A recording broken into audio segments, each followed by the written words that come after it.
fried chips on the beat. Total spoon to get your information. Total spoon to be part of our discussion. Spoon.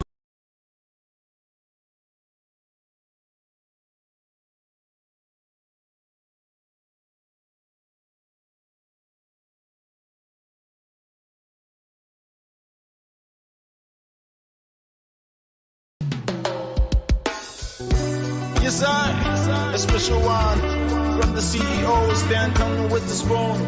And your boy, Friday the South and Band, charges on the beat. Total spoon to get your information. Total spoon to be part of our discussion. Spoon, spoon, spoon television. Spoon, spoon, spoon radio station. Spoon gonna tell you what is happening in Liberia. Spoon gonna tell you what is happening in Monrovia. Monrovia, Spoon gonna tell you what is happening in Africa. Africa. Just to spoon you will know. If the children crying for starvation, just to spoon. You want to get a news update, brother, to spoon. You want to know what is happening in Moravia, to spoon. Politicians want to make their decision, just to spoon. You want to know what happening in the ministry, to spoon. To spoon. To spoon. You from Fonjema, Maryland, to spoon. To spoon. If you eat Cape Town, congratulate my brother, to spoon. You got a spoon TV, you got a spoon radio, to spoon. To spoon. You wanna get a news update, to spoon. What? Yeah, Rastafari. Kilibamba.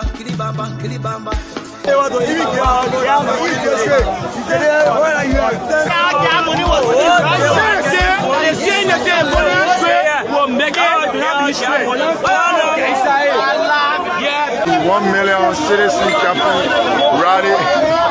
My God, it's not easy.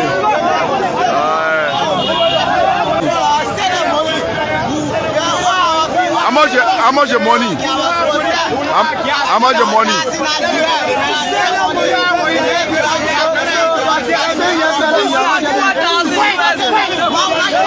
Yesterday, he was invited for this program, but it was unfortunate. We were promised we'll be having 1 gallon of gas.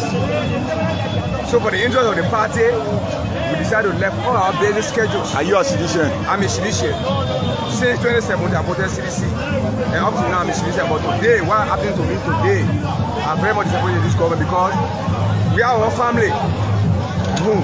Yesterday, boom met us and asked us for help and follow the program. After everything, we'll be having 1 gallon of gas. With that, we are able to support our family.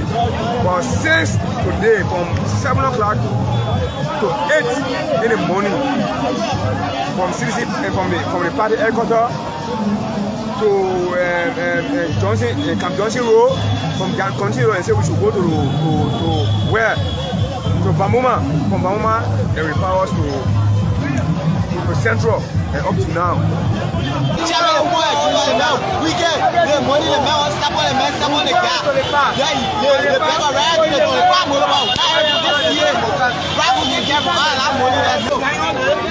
Yalla Masi, you be accused. I want to be accused of taking Larry Thompson down. What do you know about Larry Thompson? What do you know about Larry Thompson? What do you know about Larry Thompson, Chief?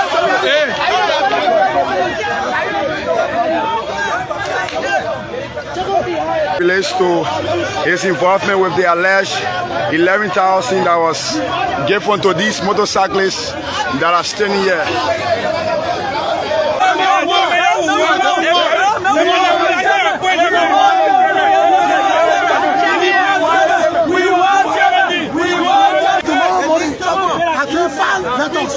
I said one communication to the campaign chair, also doing one, Sisi Kabe, as a sign.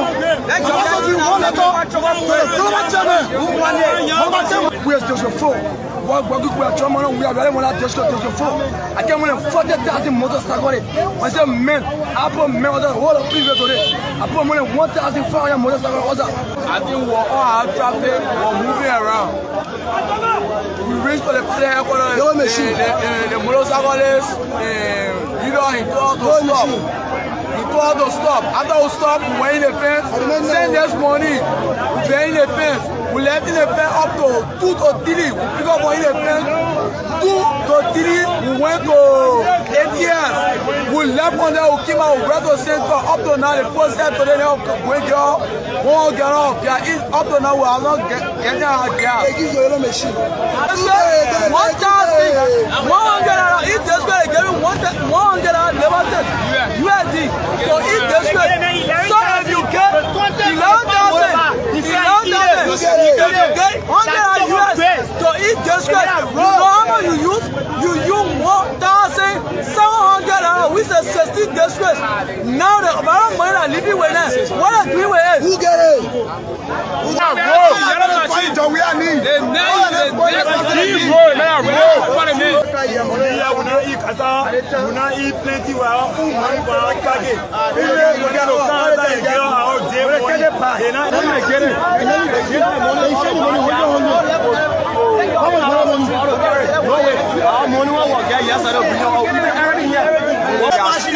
I'm waiting for our gas. Up to now, we are yet to receive any information from any CDC officer. So we are very disappointed in this government today. CDC government, we are disappointed. We are disappointed in this government today. We are very disappointed. We are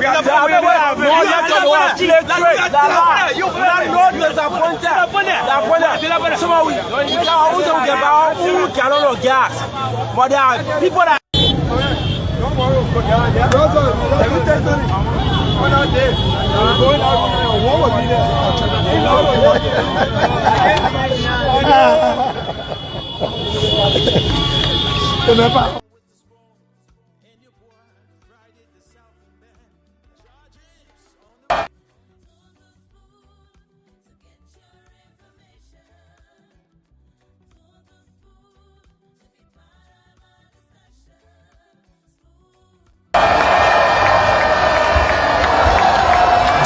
number 17, yeah.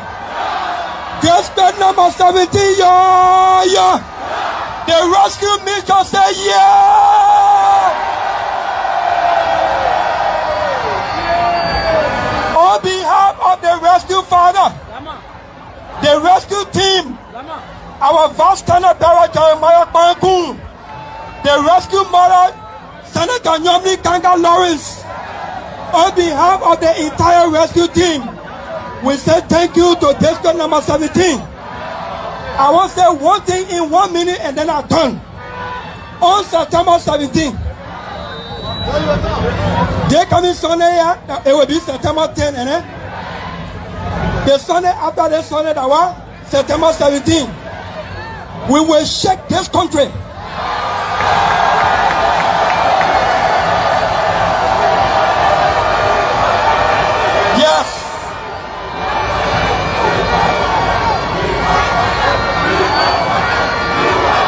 Thank you. Thank you. Thank you. Thank you.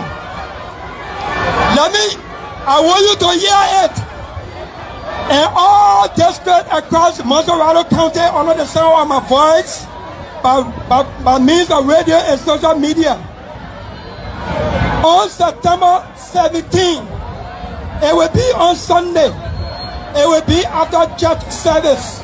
Just what we did on December 6th on 2020. On September 17th, Sunday, we will shake this country to tell George we are tired with this nonsense.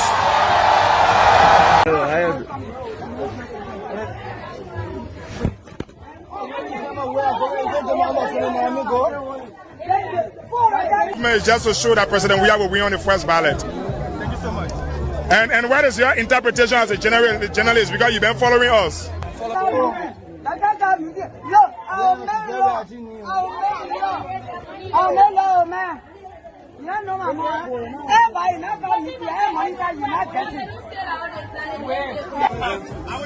No, you've been following us and you've been following them.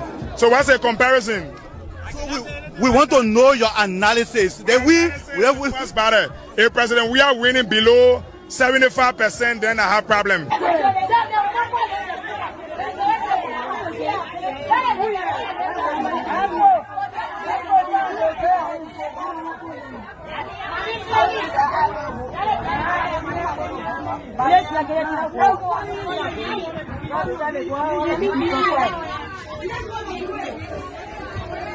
We just been worried that Waterspoon has been doing business before with people of District Number 9 here in the late Mona panel. So we heard about his situation. We've not been able to talk to him. try to reach out to him. Don't do it in the public glare. Please. You can reach him at all means. So yeah, so they Now I really want to talk to him as a person because I'm concerned. There is somebody and I that used to talk before. There is no politics. I'm just concerned about the fact that I need to say hi. And today I want to use this medium to say happy birthday to the most powerful young man in the Republic of Liberia, Mayor Jefferson Endo Tamakoji, the mayor of Monrovia. I want to say happy birthday. it's a perfect coincidence. The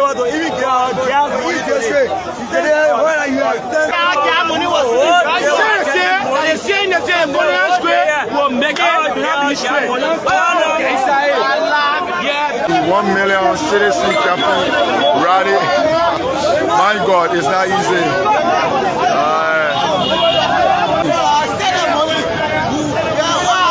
How much your money? How much your money?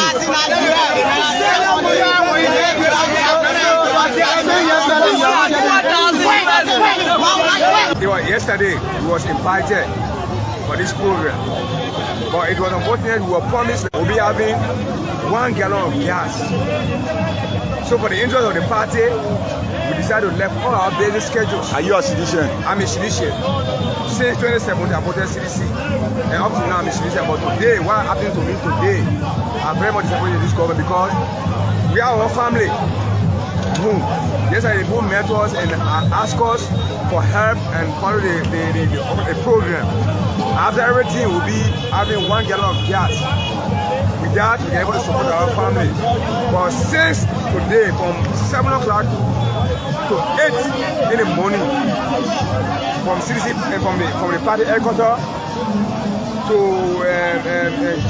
Camp Johnson Road, from Camp Johnson Road, and say we should go to where? To Bamuma. From Bamuma, they refer us to Central, and up to now.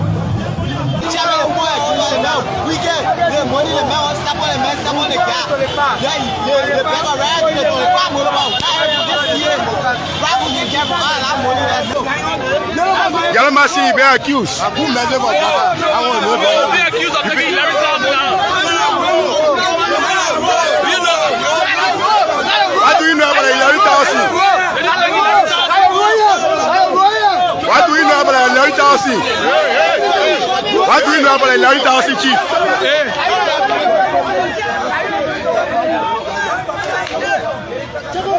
Relates to his involvement with the alleged 11,000 that was given to these motorcyclists that are standing here.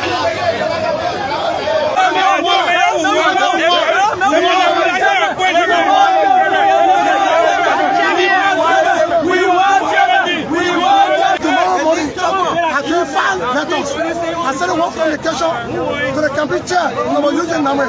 Also doing one, Sisi Kabe, assistant. Also doing one letter to the global chairman. We are just a four. We are very much just a four. I can't win 40,000 motorcycles. I said, men, I put men on the whole of previous today. I put more than 1,500 motorcycles. I think we're all out traffic, we're moving around. We reached for the player, the motorcyclists, he told us to stop. He told us to stop. After we stopped, we went in the fence, send us money. We went in the fence. We We left in a pen up to 2 to 3. We pick up in a pen 2 to 3. We went to ATM. We left on there. We came out. We went to Center. Up to now, the process to the help. We won't get off. Up to now, we are not getting our gas. They give you a machine. 1,100. If this way, they give you 100 never take USD. So if this way, so if you get 11,000, you get 100 US. So if this way, you know how much you use? You use 1,700, which is 16 this way. Now the amount of money I'm living with them, what I'm doing with it? Who get it? Who get it? We are need. We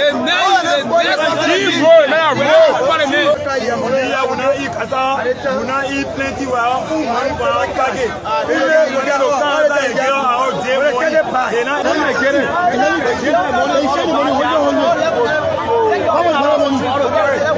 Our money will get yesterday. Are waiting for our gas, and up to now we are yet to receive any information from any CDC officer. So we are not disappointed in this government today. CDC government, we are disappointed. We are disappointed in this government today. We are very much disappointed. We are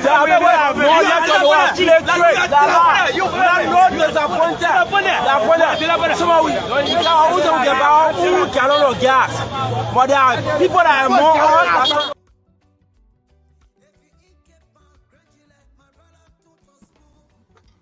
Okay, folks, what a way to welcome you. We want to say thanks for joining us again.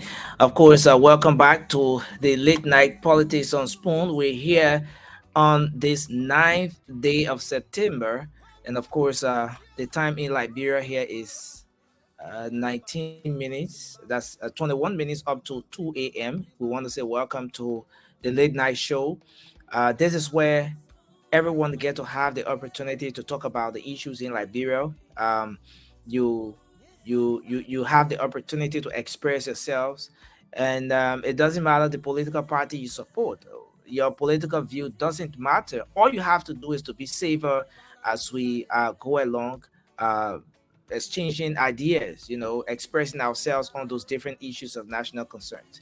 So I want to say welcome to the program tonight. My name is Nelson Colette, and of course we're live on Spoon TV, we're live on Fabric TV, we're live on Super TV, and we're also live on YouTube as well at Spoon Talk Live.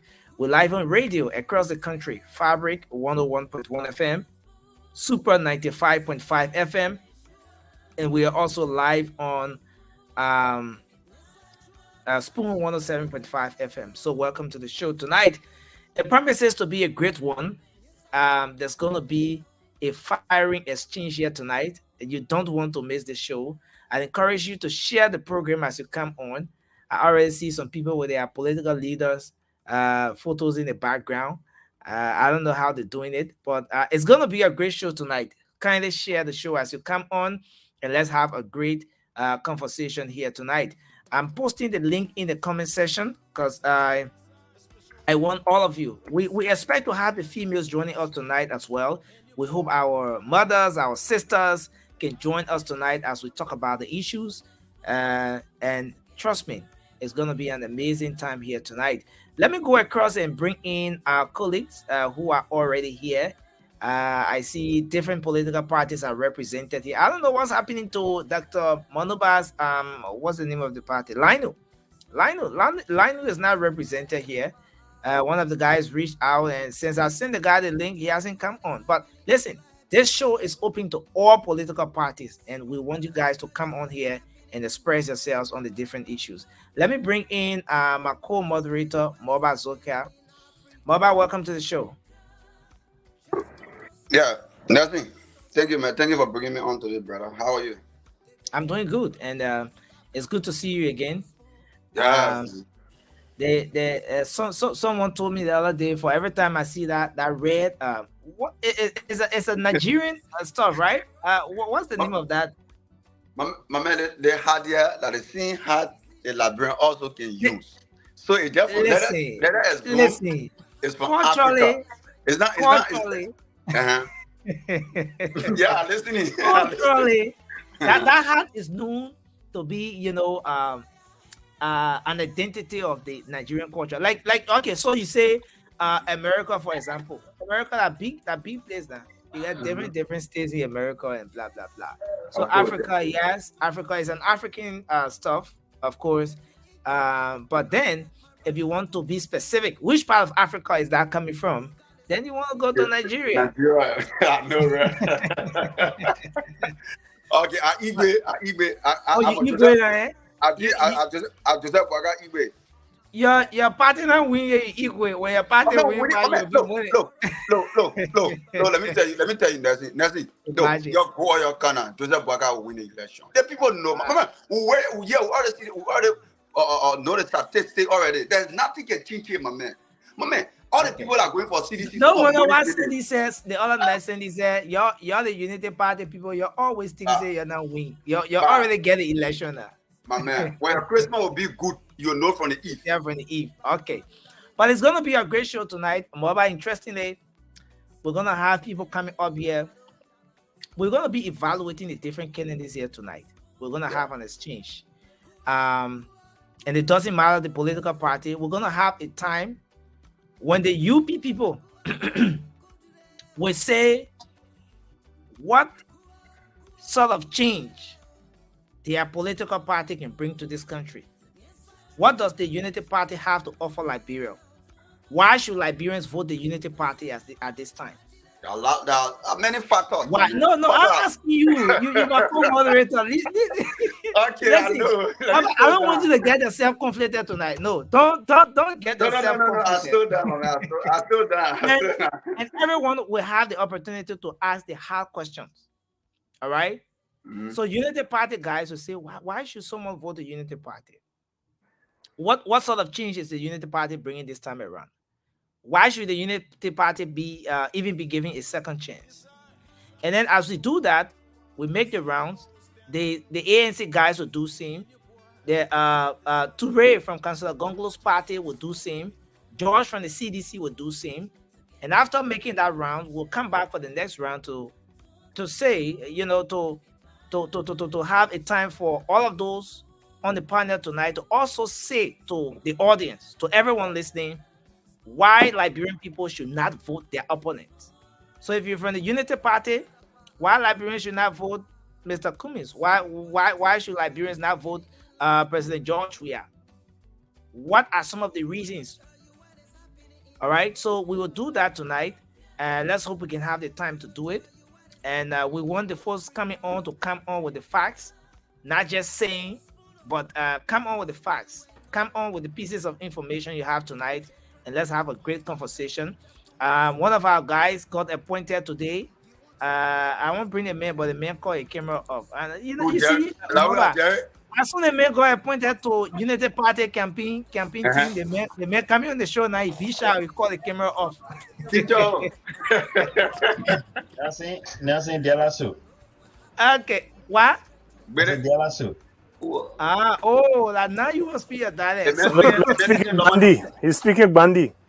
They tell the people calling us dialect, they not call. They can't lie. Remo Livasu. Zila Kaolai. Zila Novo. Uncle Sylvester Livasu. Oh, Uncle Sylvester. Oh, okay.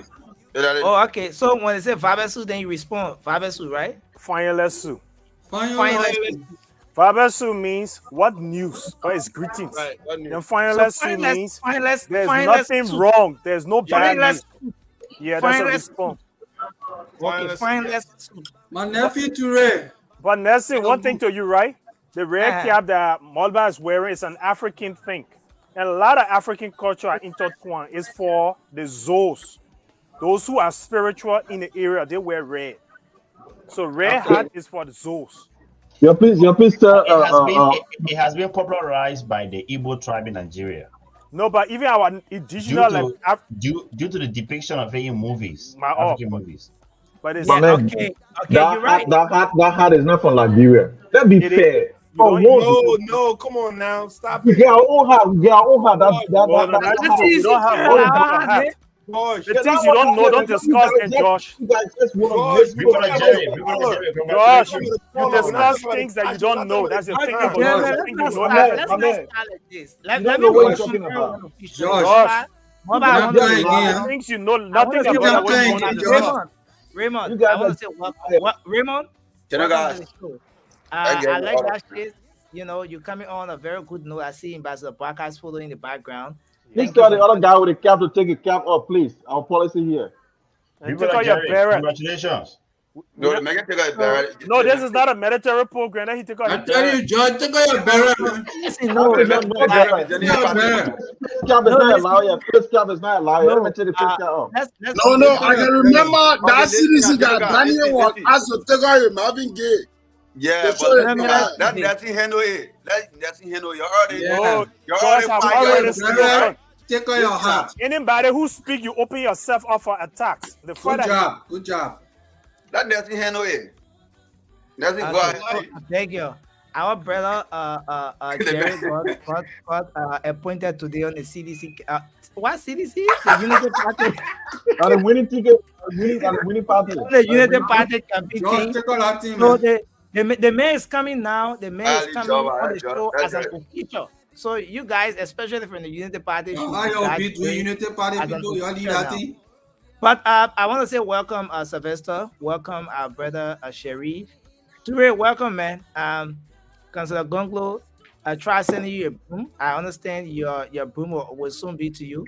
And maybe I got my broom. Hold on, wait. Why man you forget a broom? How can you forget your broom? Who goes to the battlefield forgetting their weapon? Yeah, I don't know. But Josh, I want to say welcome to the show, brother. Thank you so much. Thank you so much, Nelson. Before we get for my welcome, let me just say something quickly because tonight is a fiery night. I'm going to forget about every friendship, every relationship I have on the show. I'm going to be very fiery tonight. No, you gotta be fiery tonight. One of the first things I'm going to say, one of the first requests I'm going to make to my brother Raymond is that Mambudu Black Yipa died almost 4 years ago. Forget about your legacy because some people, the best time they ever had in their life was the time they worked with government. You're out of government, talk about what you are doing now to improve your life of the people or somewhere. Don't come bring blah because everything you talk on the show that blah boo yipa blah. I don't want to hear. I'm watching the show last night. Can you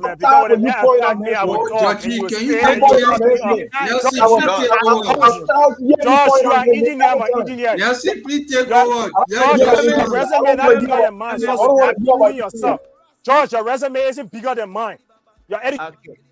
Okay, listen, guys. You know the show will be firing tonight. Listen, stop fooling yourself. Your resume not bigger than mine. Listen, you have the time. You have on talk show. And not corruption. I've done more in the private sector than you can dream of. Nelson, I'm not supposed to be in the corner, not me. You're supposed to be in the corner, not me. Mama bring a man, Baba. That Joseph for attacking man. So you know. No, listen, guys. Yeah. But even with that, Raymond, let's calm down. Let's calm down. You know, don't George come after me. Nelson, I just want silent him because we put my resume parallel to his resume is nothing to match. Listen, guys, let's not do this. Let's take our time. Tonight is going to be fiery, gentlemen. The Unity Party is represented here. Our brother Yimpa is coming on the show now as an official of the Unity Party. My man, what's your appointment stuff you sent me today? You should try to resend the thing. Let's show to Sharif and other people for Unity Party that you're coming here as an official, not just as any ordinary person. But Congo is represented here. The CDC is represented here. Where is Cindy? I don't see Cindy here. I think Cindy will be coming. But we're going to have a great show tonight. It is going to be a firing one. So we're going to make the round. Yeah, why did you put me backstage? No, I didn't put you backstage. You cut the camera off, Cindy. Okay, I'm here. Okay. So I hope, we're going to have a great show. So we'll make the first round. We don't have time for opening and all of that today. No. What's on your mind? All that thing that we're talking beyond today. We want to go straight into the discussion. The Unity Party folks are here. And we will start with the Unity Party. Liberians listening to this show every night, are concerned, we are going very close to election. Liberians will be going to the polls on October 10th to make critical decisions. All of you here representing political parties, I see my brother Toure is waving his broom already, representing Councillor Gonglo. The people want to know why, first of all, should they elect you? And nobody should feel complacent. Nobody should think that, oh, we've got this thing, we've won it. It is not over until it is over. You don't eat your cake before your birthday. All right. So the Unity Party folks will be telling us, why should someone listening to us now vote Ambassador Boakai and Senator Kum? Toure will be telling us, why should somebody vote Councillor Gonglo? George will be telling us, why should someone listening to us now vote for President George Mane we are re-electing? And then Cindy will be telling us why Mr. Cummings is the best choice or should be the one given the opportunity at this time. So since we have so many Unity Party people here, we will start with the Unity Party. Next will be Councillor Gonglo. Next will be the CDC. And then next will be Mr. Cummings, ANC. Cindy. And then how we're going to do it is that after the first round, we will come back for another round. And each of you will be telling us why Liberians should not vote your opponents. For example, George is on the show. George will be telling us why Liberians should not vote for Mr. Cummings, why they shouldn't elect Ambassador Boakai. George will be telling us that. Raymond, Jerry, Sharif, and the rest of the guys will be telling us why Liberians should not vote for the CDC. And I want you guys to come to the discussion with facts tonight. Let it be a fact, a kind of fact-based, evidence-based discussion. Not just saying, but at least be able to convince the Liberian people tonight. So we're gonna make the 2 rounds. And since Sylvester is on the show, Sylvester does not represent any political party. Sylvester. Well, that's why I should talk what's on my mind. No, listen. Yeah. You're gonna talk about that, but again, you will. Basically tell the Liberian people what they should look for. So I got a suggestion. Saying he's he should co-host the show. Yeah, he should co-host the show. Malva has a side. So you want to jump over tonight because that's right. Yeah, because the man is a co-host. He will be biased. Yeah, exactly. That's right. Biasness will be there. Okay. Listen, guys. Let's do it this way. And I got another suggestion. One. That's the only sensible thing Raymond has said since he got on the show. CDC is the incumbent. They should be the first. They got a position that we all want. So no, you Unity Party guys are many on the platform. But they're the incumbent. They got a position that we want. So remember, we can start the process. I'm just saying. It's fine. For procedure purposes. Just go by it. Yeah. So the yeah. incumbent. Let me ask my brother. Yeah, let's do this one at a time, guys. Let me ask Moba. Do you want to co-moderate tonight, or you want to preach the JMB agenda? Mama, you know about JMB my blood.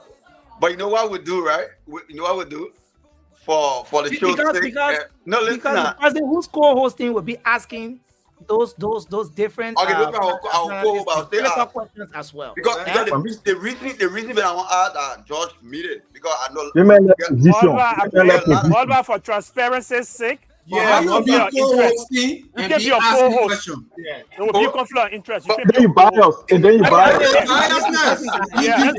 No problem. Be your co-host. Let's use yourself for tonight. Yeah, for tonight's show, no problem. You can put me, or am I my Unity brother? Then no problem. Let's take my position tonight. So Sylvester, we are co-hosting tonight. I want to say welcome to the show, guys. All of you watching the show now, we encourage you to share the program and let's have a great show here tonight. And those out there, we equally expect the females to join us. We still have slots here for females. If you're a female, you're out there, regardless of the political party you support, you can click on the link, come on the show, and you can talk about the side that you support. So we're gonna give 3 minutes each, and I'm gonna put my timer on. It's gonna be set 3 minutes each. Beginning with the guys on the Unity Party to tell us why should someone watching the show right now vote for Ambassador Joseph Yuma Boakai and Jeremiah Kun? And after your 3 minutes, you'll be open to question. After the question, they will move to the next person. Nelson, can I make a suggestion? I mean, it's up to the guys. They can accept it or not. That's fine. How about we give an allocated time to each political party, and they can decide how to go about it? No, but the thing is, the guys, everyone on the platform, at least you have a voice. All right. Okay. All right. So and that's a challenge to the CDC guys out there. If we can get more CDC people coming on, that's fine. If Sandy can go and recruit his brother Yan and all of that, that will be okay. If Toure can go and get more people coming on, that will be okay. But the fact that we have folks here from the Unity Party, they should be able to speak. They will all have different views, different lenses they will use to look at the issues tonight. So let's start with our brother. Malva, but I got a suggestion. Can you bundle us and put us in sequence as to how we should come? Just bundle us. You know the way you can arrange us. Oh, okay, that's what you're talking about. Group Okay, so we're gonna start. We're gonna start with you, Raymond. Okay. We'll start with Raymond. I'll bring Raymond right up here. Nobody will give my brother more about hat and tunnel. They made a co-host partisans and co-host supporter and all of that. So yeah, don't get my brother hat. So Raymond is right here. So right after Raymond, the first thing I want to congratulate my astute brother Jared Yimpan, and I want to commend the ambassador Joseph Yuma Boakai for acknowledging our contribution to his campaign, and I think that's what good leaders does. Okay, so just a bit. Let me start the timer because your 30 minutes is about to start, so you can go ahead. So Raymond, let me just come in with a question. Why should someone listening to you right now vote for Ambassador Joseph Yuma Boakai? So he's the Can best. we all mute, please? He's the best candidate in the race, giving all fighter constant experience, integrity-wise, has a positive image, corruption-free, and besides, a fortune of wisdom. We can take a cue from our own miss. We've been on the show for about a month plus, coming every night communicating with the Liberian people. And yet the ambassador recognized one in our midst. And he appointed him to the campaign team because he understands campaigning, governing is about the people from different sectors, from different walk of life, different experience. And he recognized one of our own. It tells you he understands our body politics. And even his campaign team, you can see the different sector of people from the different regions of Liberia. More besides is what the general public Liberian stands to benefit. And there's something called institutional knowledge that no candidate in the race can beat their chest and mash up to Ambassador Boakai. The years of service and the time he served, the different government he served, he acquired understanding. And his contribution to Liberia by and large, taking cue from even Ellen Johnson Sirleaf appointing him as vice presidential candidate for 2 terms. He stood by himself in the 2017 presidential election. By himself, he put up 28% vote. That's enormous. And now he has reached out and he's trying to form a government of inclusion. And we can even take cue from the Unity Party-led government that had a government of inclusion. Almost everybody here were part of the Unity Party government, every presidential candidate that's represented on this show. The CDC, George Weah was appointed as peace ambassador to the Unity Party government. Councillor Gonglo that my brother Toure is representing was appointed. He was a minister in the government. Even Sandy, his candidate that he's representing, was board chairman, all call. The government is by the people, recruiting the best mind and having an agenda. a vision to uplift the people. The government serves the people. The government is by the people and for the people. And Joseph Yima Boakai intends to do that. Looking at our reality, our current reality, what's affecting us the most? The macroeconomics, the hustle, instability in the country. People don't even know how much food they can eat per day. Every day is a hustle. I listened to one of the shows that Diamond went in the communities and doing his interview, taking opinion poll. And a man said, I'm a farmer. I got a sugarcane farm. But yet, in spite of my sugarcane farm and my hard work, sometimes we eat 1 cup of rice, sometimes 2 to 3 cups of rice. And a cup of rice is about $60. Is what I can afford per day. That's not what he wants. He wants a stable macroeconomy. Where Liberians, my 3 minutes over? 3 minutes over. Yeah, it's over. Oh my God. You even went beyond, but thank you. Yeah. I wasn't able to outline. Okay. Thank you very much. Management. So that's why we should sort of summarize it so we get going on tonight. So Raymond concluded, and then next we will move on to our brother Toure here. Are we going to ask questions now, or because that's what you outlined at first, or we just leave it? No, I think like Nelson, you said each political party should do their presentation as a party, and then it will be asked questions as a party, right? So you guys want to do your presentation all at once before we move to the Liberian People's Party? If that's what you want, you got to show though. So I thought that was your idea. So then let's take a Jerry. I think we should take Moriba. Moriba is here. But let's take Jerry. After Jerry, we'll go to Moriba. Okay, thank you. Thank you very much.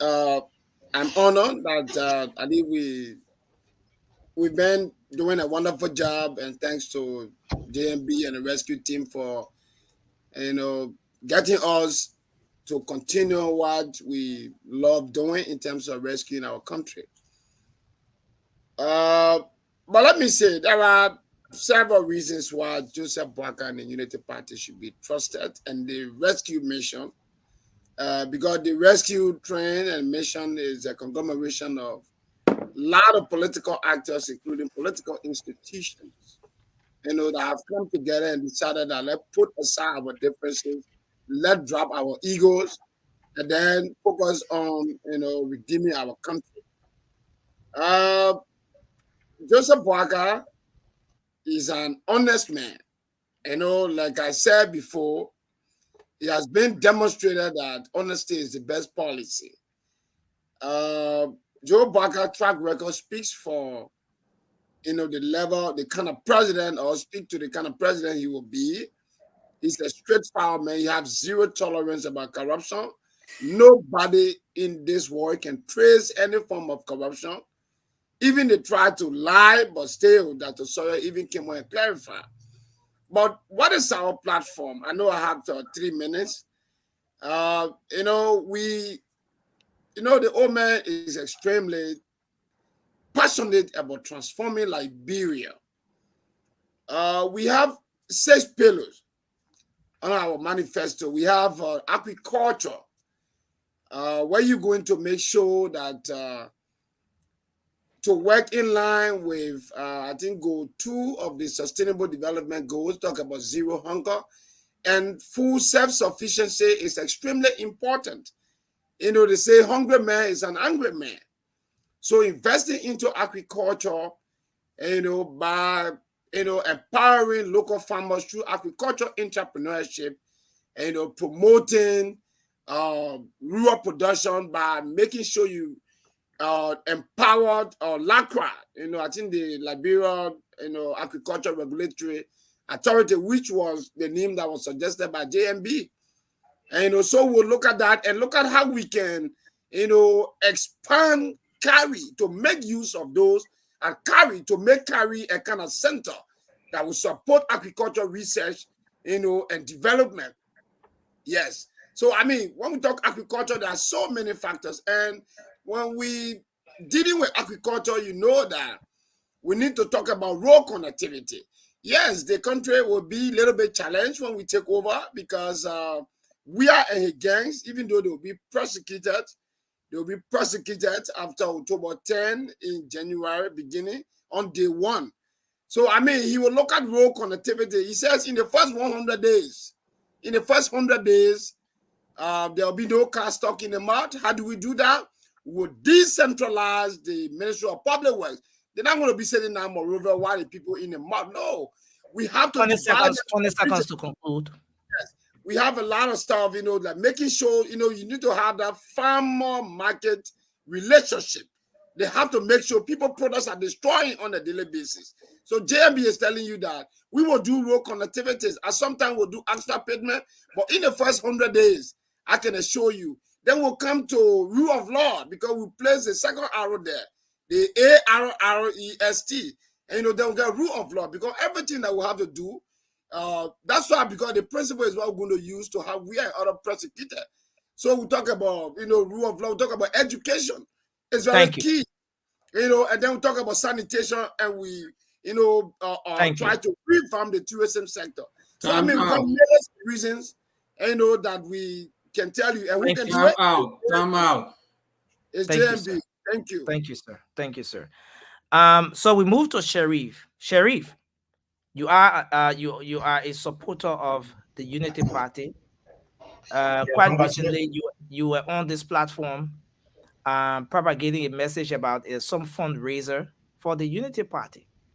Why should Liberians in Liberia who will be going to the ballot box, or even Liberians out of the country who are supporting, who were even contributing to the fundraiser, why should these people entrust Ambassador Boakai with the next 6 years of their lives? Yeah, I'm going to give you 10 pointers. The first one 10? Is the party you platform. Have 3 minutes, sir. Yeah, we have the party platform, we have the track record, we have leadership, policy, priority, stability and peace, anti-corruption effort, inclusivity and unity, economic development, foreign policy, and local considerations. So first we look at the platforms. We have agriculture, road, education, sanitation, and tourism. JMB has made it his priority to improve on agriculture sector in our country, that we change the economic trajectory of our nation, and that Liberia can be self-sustainable, where we can be able to feed ourselves. We have roads. How can we do that? We can only do that. We have good roads. We have road connectivity. Roads, the only medium that can make that possible. And another thing is that we see our educational sector. Our educational sector is very bad at the moment. The educational sector is not doing good, and we have a very poor educational system that we have to improve upon. And we have sanitation. Sanitation, our country is filthy at the moment. It's dirty, which has caused some diseases among our citizens. And we don't have a medical facility to actually undertake some of the challenges that we're going to experience from that area. And if we have improvement upon all these sectors, that's going to boost into tourism, which will improve upon our economics in our nation, that will bring more money into the Liberian people pocket. And the next thing is a track record. JMB himself has demonstrated to be an integrity icon. This man has not stolen any money. This man has performed everywhere that he served. This man has been in government for over 4 decades, and his track record has proven that he can perform, he can change our nation, and he can be the best leader our country wants. We look at his leadership style. This man is honest. He loves his nation. This man has put this country first. He does not want any personal achievement. All he wants is to leave a legacy behind. That's what JMB wants. And we look at the policy priorities. His policy priority, he wants to achieve those 6 cardinals that we outlined earlier. He wants to improve upon that. There's going to be challenges, but with the collective efforts, we can get there. And then we look at the peace and stability. The peace and stability that we are enjoying today is all happened under the Unity Party-led government. Thank you. They demonstrated on that. My time is not done yet, my brother. Time out. Your time is almost up, but we'll give you 30 seconds to wrap up. Okay. And then we have the anti-corruption effort. We have Honorable John Molu on our team. This man is an anti-corruption czar. He's going to track down every single corrupt officials that in the CDC government, and will bring them to book. And lastly, again, we look at the inclusivity and unity. Unity Party has been the only party that demonstrated that we can actually have inclusivity in government. You don't have to be Unity Party partisan to work in our government. As long as you have the talent, you have the qualification, you can come and contribute to your nation. And lastly is the foreign policy issue. Since this government came to power, what has been our foreign policy record? Is zero. They have not achieved nothing. There's no foreign direct investment. Thank you very much. That's what you do. Your time is out. Your time is out, Sherry. So this is what we're asking each and every single one of you for Jose Yuma Boakai. Thank you. Thanks a lot. Thanks a whole lot. Now let's go to our brother Moba. Moba, you're on the show tonight. Liberians are listening to you across the world. Why should they entrust Ambassador Boakai with 6 years of their lives? You are muted. Yeah, thank you, Nelson. Well, my colleagues, they have learned it all, they have said it all. But what I would say tonight, Jose Yuma Boakai, what all my colleagues have said, is all. That's why he, like when he take power. Thank you. Number one. Thank you. Number one. He will revamp the justice system. Our justice system has been compromised by a certain group of people. So the change within the justice system, I believe that Jose Yuma Boakai will work along with whosoever will be police director or the armed forces of Liberia, chief of staff, and the chief justice, everybody. He will revamp that identical setup. So that setup can be respected.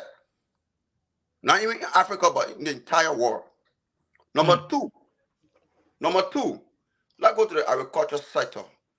Jose Yuma Boakai as somebody who been on our feet. He understands the soil.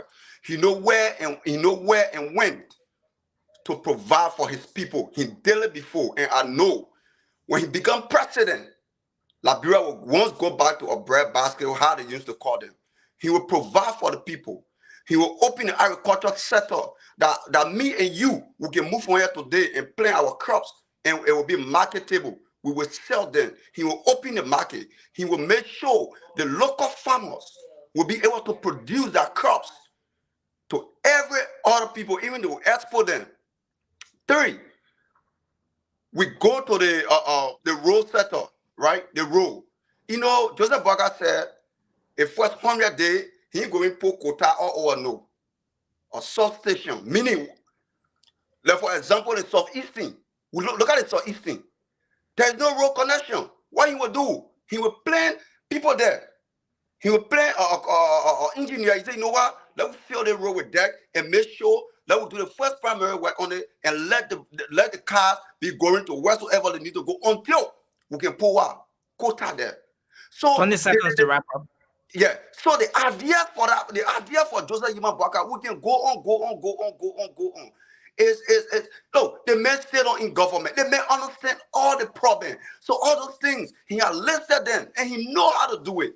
And I can show you, and I can tell you tonight for sure, if Jose Yuma Boakai be elected as president of the Republic of Liberia, guess what? The life of the Liberian people will change. Thank you.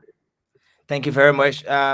Let's go to the final Unity Party a guy on the platform tonight, Alfred. Thanks for joining us. We'd just like we'd like you to come in for the next 3 minutes. Tell Liberians, tell our audience, why should they entrust Ambassador Boakai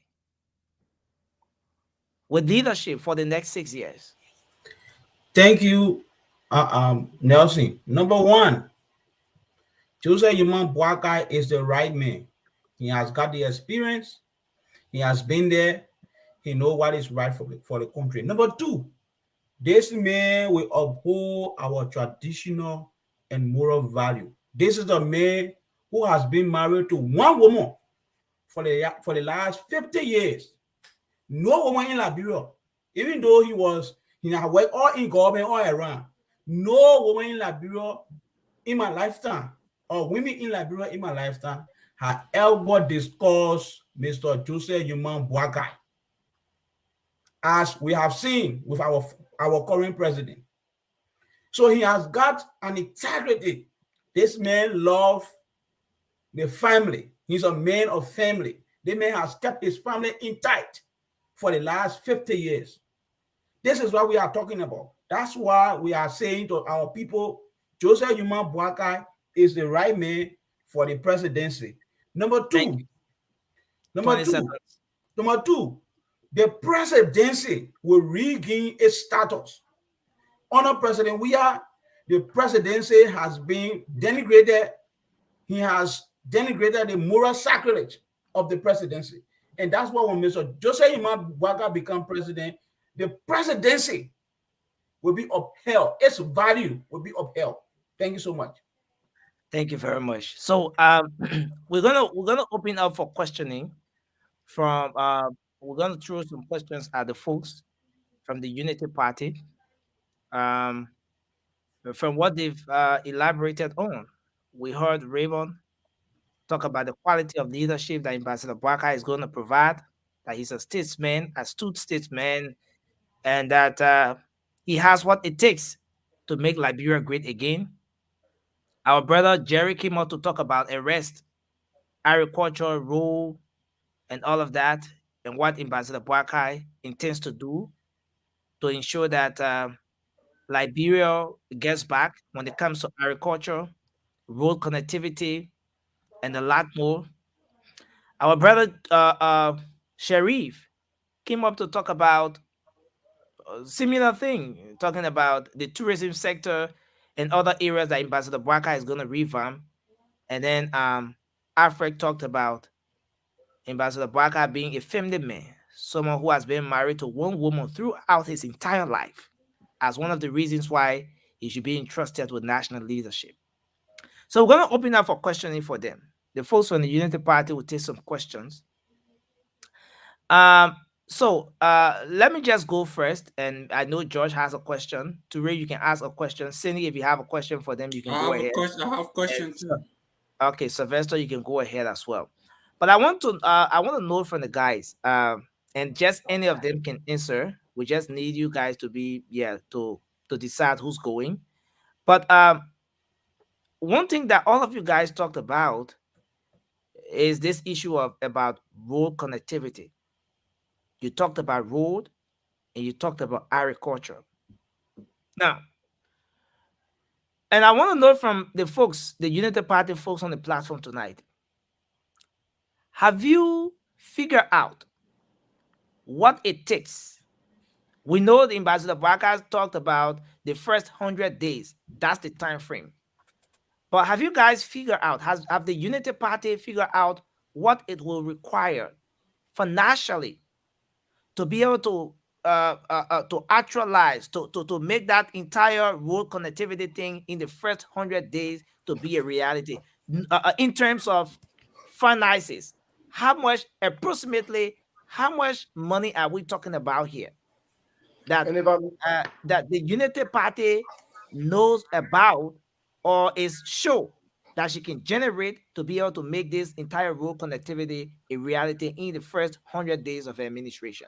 So, if I may, hold on 1 second, please. If I may, yeah, can we please have them choose a representative to answer the question, because we don't want all 5 or 6 of them tackling this question. We don't want to be here tonight. Just one person answering. Just so one person if answering. One person respond, let please. me take Jerry. Let's move forward. Yeah, let's take Jerry. So for this question, I'm the engineer, so I would like to answer this question, and I serve this capacity in government. So I think then I'm best suited. So for the Unity Party, I told you guys before that during the Judy Moore administration, we did a total assessment of all of our roads corridors, and we came up with an assessment budget of $3 billion to pave all the roads. So there are several categories of road: good condition, fair, bad, and poor conditions. So currently, things have changed. Listen, let me interrupt you a bit, Raymond. Are you talking about $3 billion? Yeah. $3 billion United States dollars, not just for the opening of the road, but the opening, the pavement, and everything too. Everything. Like we said, to put water on the road. Yeah, to put bridges and everything, including drainages and all of that, is going to take $3 billion to do all of that.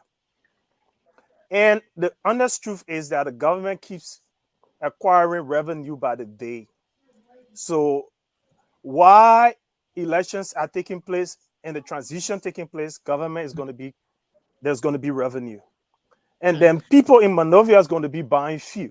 So we already have the means to generate funds, the road funds. So there's going to be money. It's just a matter of appropriating and putting the money in the right place. Now, let me just do a follow-up to that question, Raymond.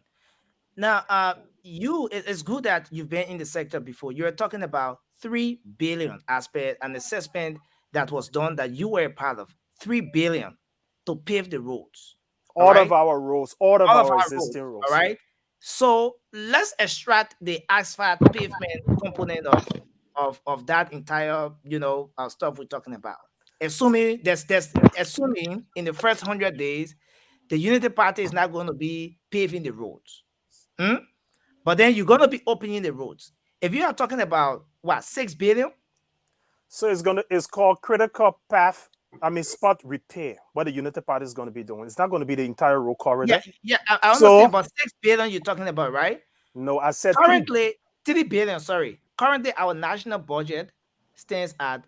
But you're asking the wrong question. I'm saying I want to use that. I want to flag that to say we have an assessment. We got reports to go to and know how to get it done. So I was just using that, giving that broad information.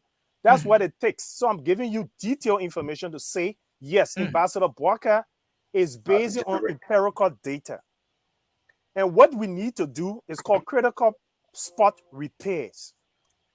Those places that are so bad, are saturated with water, and got bad soil condition.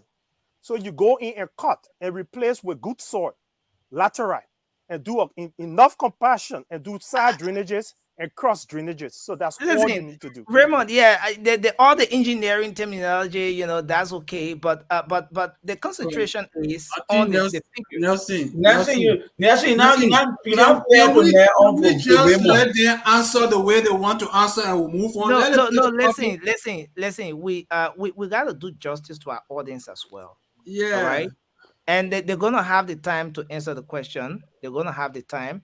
But I just needed a little bit of clarity, especially from Raymond. So when he mentioned that figure, which he said they already had in time past, and then comparing it to what the reality is.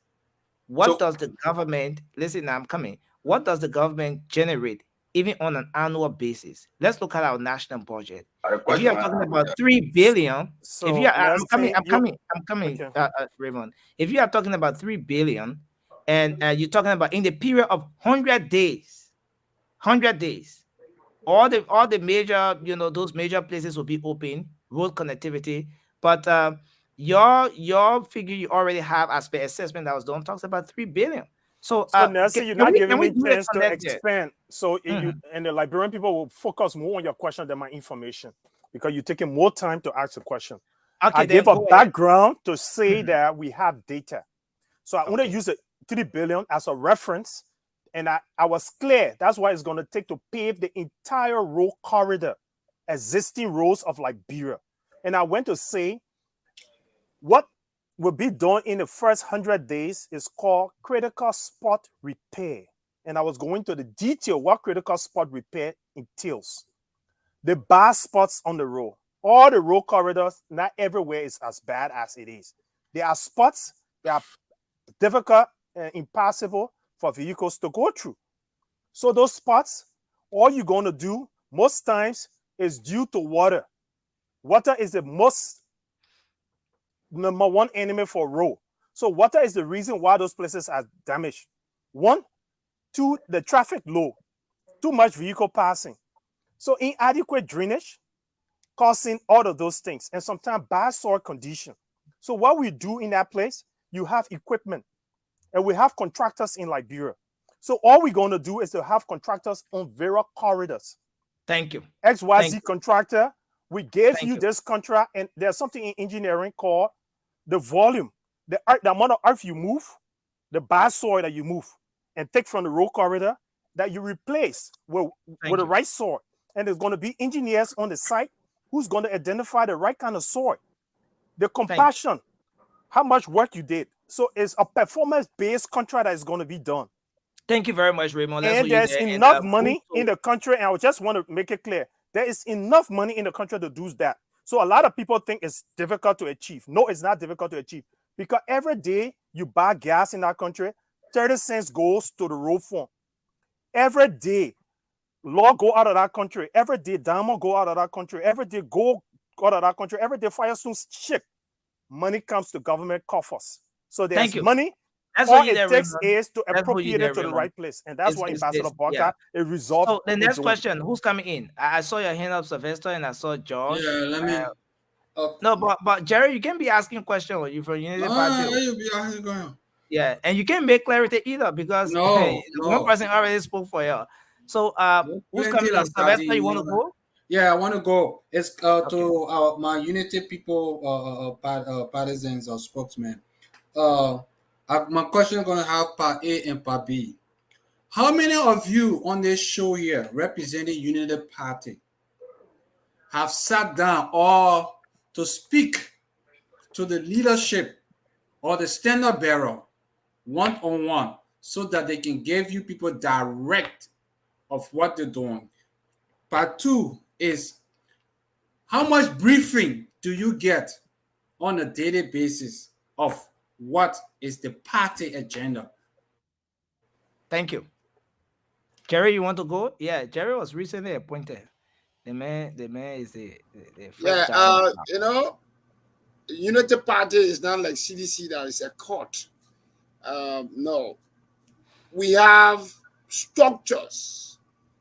We have chain of communication. They have a technical team that are working on a lot of stuff. And this information are immediately divulged to the relevant people. You ask a question as to whether you sat with JMB one-on-one. Yeah, some of us have interacted with JMB. We speak to him. He's accessible. That's why you see many persons go and talk to him, and he tells you exactly. You here today, Sylvester, if you go and sit by JMB, you come back on the radio, you'll say something else. He's not going to induce you with money, but he's going to tell you exactly how you feel about Liberia. So the agenda is, JMB is like walking encyclopedia in terms of what he wants to do. He have a clear agenda. You understand me? So he articulates that every time he presents or speak to the public, he tells you exactly what he's going to do. That has been documented. We have a well-detailed platform. You know, we don't have the time, you know, to say this is a segment. Every, you know, fellow you see, he have 2 questions he asked. So I was just trying to tell you. Can I add on the part 2, please? Yeah, can I add on the part 2 too? No. Everybody can add. No. So one person will add on to the part 2, right? Okay. Because George has a question. George needs to come in, but just Jerry, we need you to just summarize that thing. Summarize your answer so we move on. Yeah. We got CBC to Daniel, we got ANC and all of those people, the CPP. So just summarize your answer. So what I'm saying in a nutshell, he asked, to what extent, how prepared are we? We are very clear from day one, almost 3-4 years ago, since you've been hearing about arrest. And everything has been documented. Yes, we talked to our standard bearer.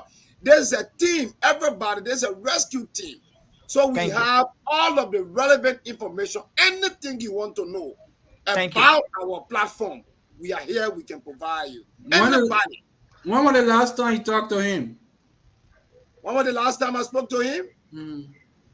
I spoke to him sometime last week. You know, it's easy. JMB is one of the presidential. No, that's all right. You answered my question. Yeah, I spoke to him last week. Okay, Sheriff, if you wanted to come in with the B part of the question, you want to throw in light on that? Yeah, just to throw in a little light again, like to add to what my brother said. Some of us happy to have the opportunity to speak directly to some of the key decision makers in the party, and I have met JMB, sat down with him. We had a one-on-one conversations, and also too, the number 2 is the when it comes to decision-making process, we are always encouraged to come up with fresh idea especially one thing that the party hierarchy always tell me is this: for you guys with fresh idea, young people, bring a new idea. So that's like things that we come up every single day, including how can we integrate technology into our society. And I can't go into detail, but again, we are always encouraged to bring fresh idea to it. Thank you. And our platform is never in hiding. You go to joebuckeye.com, everything is laid out on the website. Thank you. Thank you. George, you have a question? Yes. So can you guys hear me clearly? Yeah. All right. So here's my question, and I just want to take a little bit of time to do that. Can you be a little bit louder, please, George? I don't know. Recharge your battery. Oh, it's charged. I don't know. Yeah, just go ahead. All right, thank you. I'll talk a bit louder now and see what is better. So I would like to borrow one of the key phrases from one of the presidential candidate in the Liberian election, which is Mr. Cummins. He said past performance is an indicator of future performances, right? And here's how I want to say. I'm reading a report here that was published in May 24, 1985, about the LPMC where Mr. Boakai worked. I see that the program was terminated in 1984 because there was mismanagement of the project. They produced the money that was coming from there.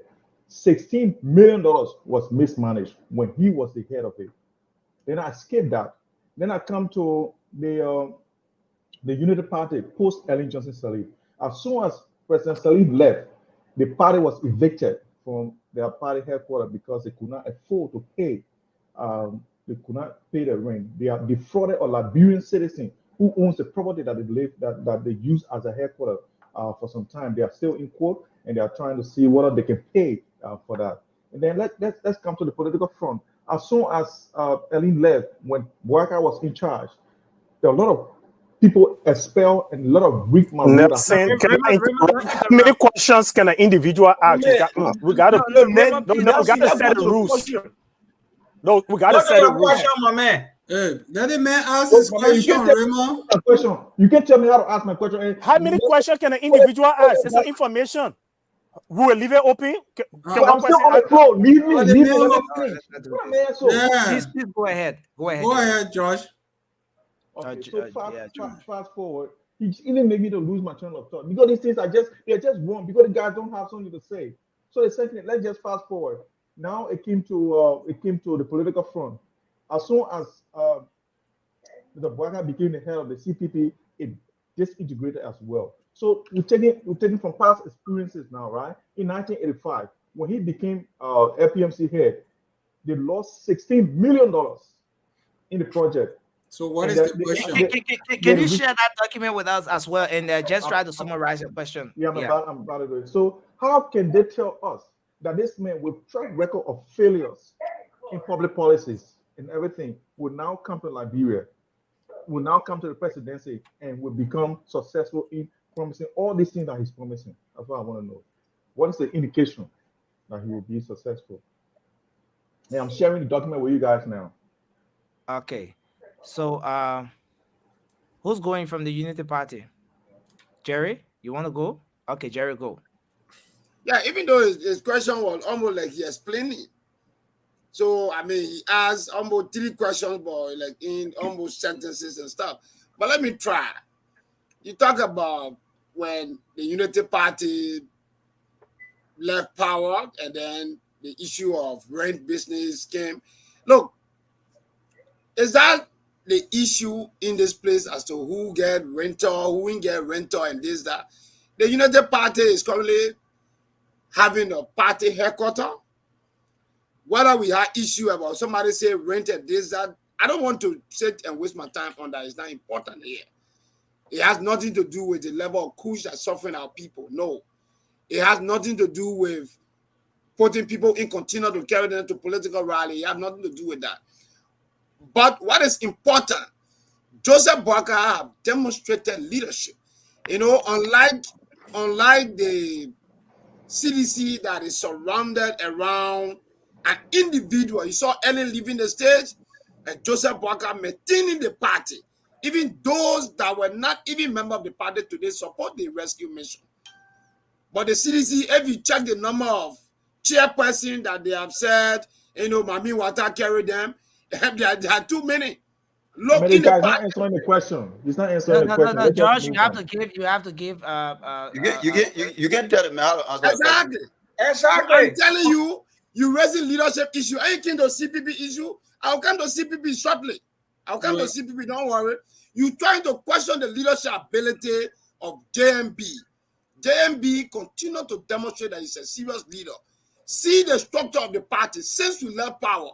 The United Party continue to have democratic elections with no confusion, with no noise. Yes, party will have disagreement because of different ideology in terms of how people want to occupy position. But after that process, there's one United Party. After that process, there's one United Party. Let me answer the question concerning CPP. Look, let me tell you. My ANC folks and all those that Musa Benete that was hired to undermine the CPP succeeded only because Alexander Cummings went on the side of Musa Benete, who was hired by McGill and other people to undermine the CPP. They've been saying that even up to present. You have 20 seconds to conclude. When JB took the leadership, Alex Cummings and others decided to destine, even if he called a meeting, they will not want to go there. They want to be shying away, to undermine that he doesn't have leadership ability. That's why you are not sounding different from the ANC people. George, thank you. You are not sounding different from the ANC people. It is Alexander Cummings who does not have decision-making ability. Thank you.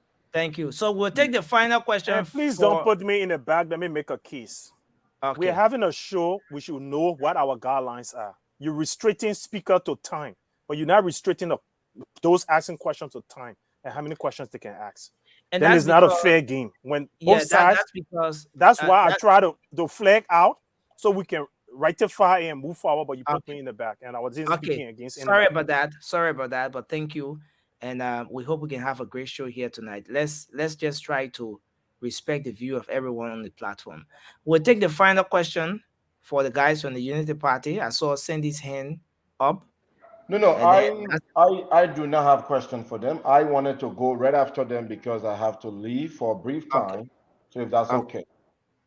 Okay. So thank you very much. We've heard from the Unity Party. So we're gonna go next to Teresa, you got a question. Teresa, you got a question. Teresa, you got a question? I don't have a question. I just have. I can't hear you, Josh. I don't have a question. I just have a point to make. Look, Nelson. This forum. I mean, this format will be great if this was going to be like a debate between, the CDC or, you know what I mean? Because like I'm here. I'm the loom mayor for LPP. My man Sandy here. You have 5 Unity Party partisans here. Okay, so I don't think it's fair to us. Like we just sitting here, we just part of the team, but we're not seeing anything. Listen. Can you guys hear me? Can you guys hear me? In fact, can you guys hear me? The thing is, Toure, we're not going to give you the regular 30 minutes. You're going to have 5 minutes to outline Councillor Gonglo's agenda for the country. The people are listening. They want to hear what exactly Councillor Gonglo has to offer. But we're going to take Cindy. I see Cindy is what? Cindy is not on. So can I go? Cindy is not here. Can I go ahead? Okay, Cindy is back. Oh. You can't go ahead. Cindy here. Okay, go ahead. So Cindy, take 5 minutes. Tell the Liberian people why should they vote Mr. Alexander Cummings. What does he have to offer? Well, thank you, Nelson, and good evening to all of you. Good evening to the Liberian people. Look, our country, Liberia, is in a dying state, and we can all agree. There are issues that our country is confronted with that is putting us backward instead of moving us forward. The Liberian economy is destroyed, and that is why insecurity has prompted the nation. And that is why the hospitals, the healthcare system is dead. And that is why our education system is dead. And that is why our road connectivity has been delayed. And because our economy has been destroyed by the last 6 years of the Helen Boakai administration and the current administration headed by Mr. Weah, that's why we need a serious leader. A leader that will address the Liberian issues, starting with fixing the Liberian economy. Top priority. Mr. Alexander Cummings comes with over 4 decades of experience in the private sector, where he helped Coca-Cola as a company and other private organizations to build those companies to become successful in many ways that several individuals benefited. Mr. Cummings' experience as an economist and as a leader who has taken over challenges confronting major organizations such as Coca-Cola. That experience, or those experiences, are required and needed to face the Liberian economy. Mr. Cummings has talked about growing our economy so that all of us will benefit. How does he intend to do that? Mr. Cummings is saying, let us eliminate wasteful spending. The government is spending too much on unnecessary items and unnecessary things that are not benefiting the Liberian people. Mr. Cummings is saying, let's make government smarter than it is now. That means encourage private sector to come into Liberia. Let Liberian be employed mainly by private organizations. Encourage investors to come into the country so that our people will not be dependent on government jobs. Mr. Cummings recognized that the Liberian government budget or revenue, it is not enough for all of us to depend on. So to ensure that Liberians are doing well in their own country, we should promote the private sector. And once we do that, people are employed, they are being paid on time. The issue of security will be addressed because our security sector will be empowered. They will be paid on time. Teachers will be empowered. They will be paid on time. They will have the necessary resources to educate our children. Mr. Cummings come with the level of experience that no other candidate in this race has. Our issue is not a political issue. And that's where most of our friends here will say we need political experience. And I disagree with them. Think of Liberia as a business. 30 seconds. A business that is struggling. No. Sandy has 1 minute, 20 seconds remaining. Stop disrupting. Our country, think of it as a business that is struggling, a business that has not had good manager or executive to run its operations. And that's what we are faced with right now. So to rescue such of a business, you need an executive with experience, leadership experience, and experience to grow the business. And such leader is Mr. Alexander Cummings. He understands how to grow business. He understands how to lead people. And he understands how to do it effectively and efficiently. Mr. Cummings has passion for the job. He's credible. He's not corrupt. He is not coming to Liberia to enrich himself. After serving private organizations all over the world, Mr. Cummings is saying, I want to help my country. I want to leave a better Liberia. I want to ensure that Liberians from all sectors benefit from the resources of their nation. I want to make sure that I make deals so that all of us can have jobs, can benefit from our country. And that's why Mr. Cummings is the best. The other people that have been there, nothing they could do for you. Those that are there now, nothing they are showing that they can do for you. And that's why we are asking you, put your trust in Mr. Alexander Cummings, so that Liberia will be on par with Ghana, will be on par with our neighboring countries, the Ivory Coast, so that our medical system, our healthcare sector can be improved. Mr. Cummings comes with the fresh ideas we need to revamp our nation. The old system has not worked for us. The old system that Mr. Boakai has been part of has not worked. That old system has failed us. Mr. Cummings is saying, why wait for a month to pay somebody? Why not pay them bi-weekly? So that no matter how small it is, their family can have something to depend on. So I'm telling you, this is not a political race. We don't need politicians to change the Liberian or address the Liberian issues. We need someone with the idea, with the spirit, with credibility to improve and build the Liberian economy so all of us can benefit. That will not be Mr. Boakai, and certainly that will not be Mr. Weah. Thank you. Thank you very much, our brother Jalayu Cindy, for making the case here for Mr. Cummings. Interestingly, he's the lone ANC man. Let me say welcome to the show, Carlson. Mr. Josh, thanks for joining us. Thank you very much. Thank you very much. Do you represent any political party on the show here? Yes, I do. Yes, I do. I do support Unity Party. I'm a Unity Party partisan, but I do have some reservations, and I'm going to display that here tonight. And it's going to be a question to every one of us. Okay. As Unity Party partisan, but I'll let you carry on.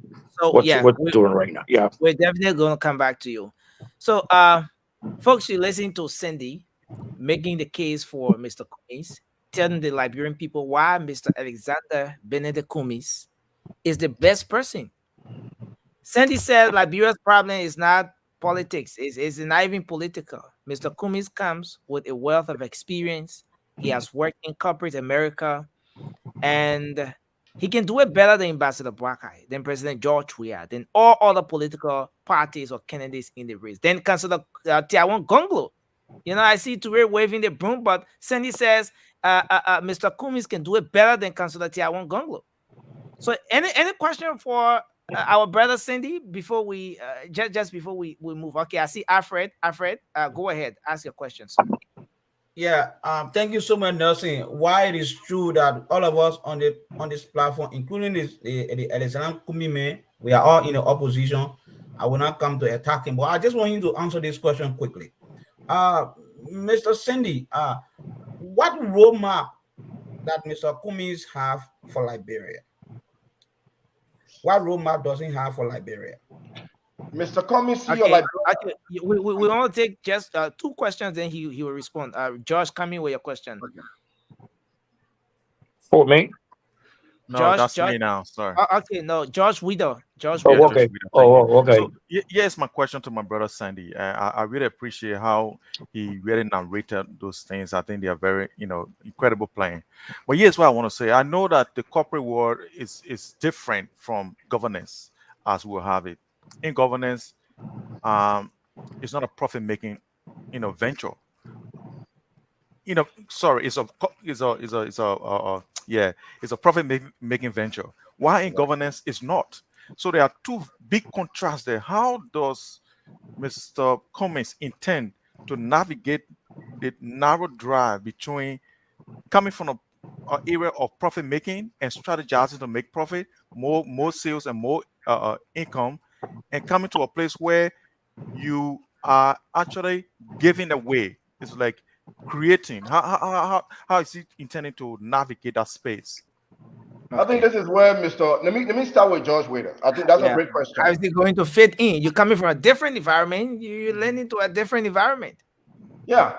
Look, I disagree with you when you said government intention is not to make profit. And I think that's what your current administration does not understand. And that's why they continue to waste the Liberian people resources, give it out freely without the Liberian people benefiting from it. Government is to make profit out of your resources. You make better deals, you give your resources out, your minerals out, and ensure that your people benefit the most. The CDC, on the other hand, will take people to the Western cluster and say, look, even though our people are dying here, they don't have running water, but we'll give you back the $4 million. Don't give it to our people. Mr. Cummings would not do that. Mr. Cummings would take that $4 million, which belonged to the Liberian people, and invest it on the Liberian people. So Mr. Cummings understands that profit making in the private sector can be applied in governance so that the people will be the highest beneficiary of their resources. My brother Alfred. Yeah, no. Let's come back to that question. Yeah. So yes, granted. Hold on a second. Is it the figure? Is it $4 million or $14 million? $14 million. Oh, okay. In the Western cluster, that was given back to Western cluster was not 14. Let's speak one at a time. It was $14 million. That's even a lot of money. See that CDC wasted $14 million. Do you know what the Liberian people would do with that? Question. One at a time. UP already have. So you guys have to rest. I want to do a follow up. Please make sure you are recognized. Please make sure you are recognized before you come on. Please, let's respect the rule of the show. We have to do justice to our audience following. Thank you. Now, Sandy, is important. It's a very good thing that you try to disagree with George in the first place, that government is not about profit making. And but you want to respond to the aspect where Mr. Cummings is coming from the corporate world to governance or to government, which is more like a strange terrain for him. How is he going to fit in? Yes, considering that it's still about profit making, but how is he going to fit in this new terrain? I tell you, very simple. Mr. Cummings has held position where he was the key decision maker, where he had to make policies, work on government contracts, serve the people. Mr. Cummings is bringing that same experience to governance. Thank you. There is not much different, to be honest with you. Mr. Cummings have the experience to manage big policies and big deals, and he would do the same in governments. Yeah, let me ask a follow-up. Alfred asked a question. No, listen, you guys shouldn't jump on Sandy like that. When you be man ask a question, I get a follow-up question. If the UP folks should only have one representative. Yeah, one person for UP ask question. I already asked a question. Let's do this. Mr. Cummings' roadmap for the presidency when he becomes president. Why roadmap doesn't have to that question, Sandy? I mean, to fix our country as it is. Respond to that question. I got a follow-up as well. Follow-up. There are very key important aspects or issues that Mr. Cummings want to address. Alfred. The first thing is growing the Liberian economy. That's his major focus. Because Mr. Cummings believes that once that is done, a lot of the issues that we are confronted with will be addressed. He understands that the economy is our biggest problem. So he wants to tackle that. And he himself, as an economist, knows how to do that. He does not need a lot of support. I mean, obviously, there will be people that will work with him. He will embrace ideas, but his experience as economist will help. Mr. Cummings also see that the justice issues is a major problem in Liberia. And that's why he made the most important decision by choosing his vice presidential candidate, who is also a legal expert. Thank you very much. Let's hold you there, Sandy. We gotta do everything in time because we have two other political parties on set that we have to move to. George from the CDC is here to come in. Our brother Vakabina Toure of the Liberian People's Party of Councilor Tiawan Gonglo is here to come in. So we'll take the last two questions just quickly. The both of you are from the Unity Party. No, but listen, George. Okay, so Sherry, go ahead, ask your question. Sherry, you ask a question. George, will do a follow-up. Then we take how do you call it? We take Raymond. That won't be fair. George ask a question, do a follow-up when I can't even ask a question because of the party. Raymond. I'm a person. I got a voice. I just mentioned your name. I said you will also ask your question. You said two so questions. You ask all the questions. I would love to answer all the questions, but I will have to before I ask my question, Nelson. Before I ask my question, Nelson, Jerry is on the backstage. He's pleading you to bring him back on board. Who's in the backstage? No, let him go. Jerry. Let him go. But let me ask this question, and Brother Sandy, I understand that you saying ABC has the Mr. Cumming has the experience from the corporate world, and you think that can translate into better performance in government. Exactly. But this is what I have to ask you.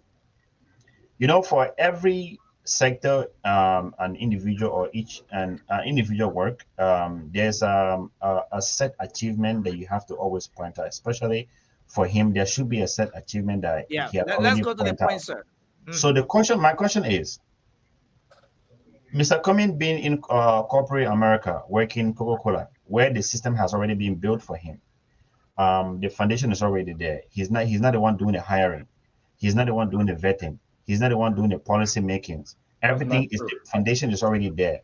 I want you to tell the Liberian people, what was that single policy that Mr. Cumming, tangible policy that Mr. Cumming brought on board at Coca-Cola? Thank you, sir. That actually brought about change that can actually benefit the government of Liberia. Well, because we are on a public radio, let me disagree with you. To say that when Mr. Cumming came to the place, he was not responsible for hiring, he was not responsible for policy making, he was not responsible for decision making, that's wrong. You do not understand. Then that tells me you do not understand corporate America. I am a regional associate director. He was not. Hold on. He did not build Coca-Cola. Yeah, but he did not build Coca-Cola. But that's what I'm trying to tell you. That's what I'm trying to explain to you. So when I tell you that he's not responsible for hiring, he was not the one who built Coca-Cola that did the hiring from ground up. He did not build a company. So that's what I'm coming from. So a vice president, a VP, an executive of Coca-Cola is not responsible to hire. Is that what you're telling the Liberian people? Oh my brother, you're not understanding what I'm trying to tell you. Okay, so it seems the both of you are not understanding or agree with each other. So we gotta move on. He did not build Coca-Cola. No, this is what I'm telling you. This is what I'm telling you. This is what I'm telling you. Two other political parties. What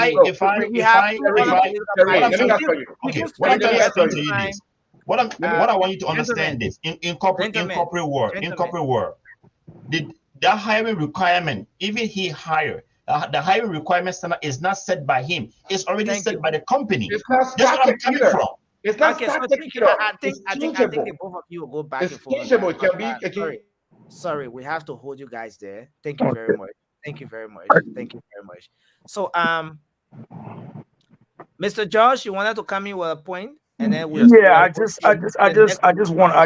I just want to know this. Was Mr. Cummings the CEO of Coca-Cola, or he was part of the corporate team?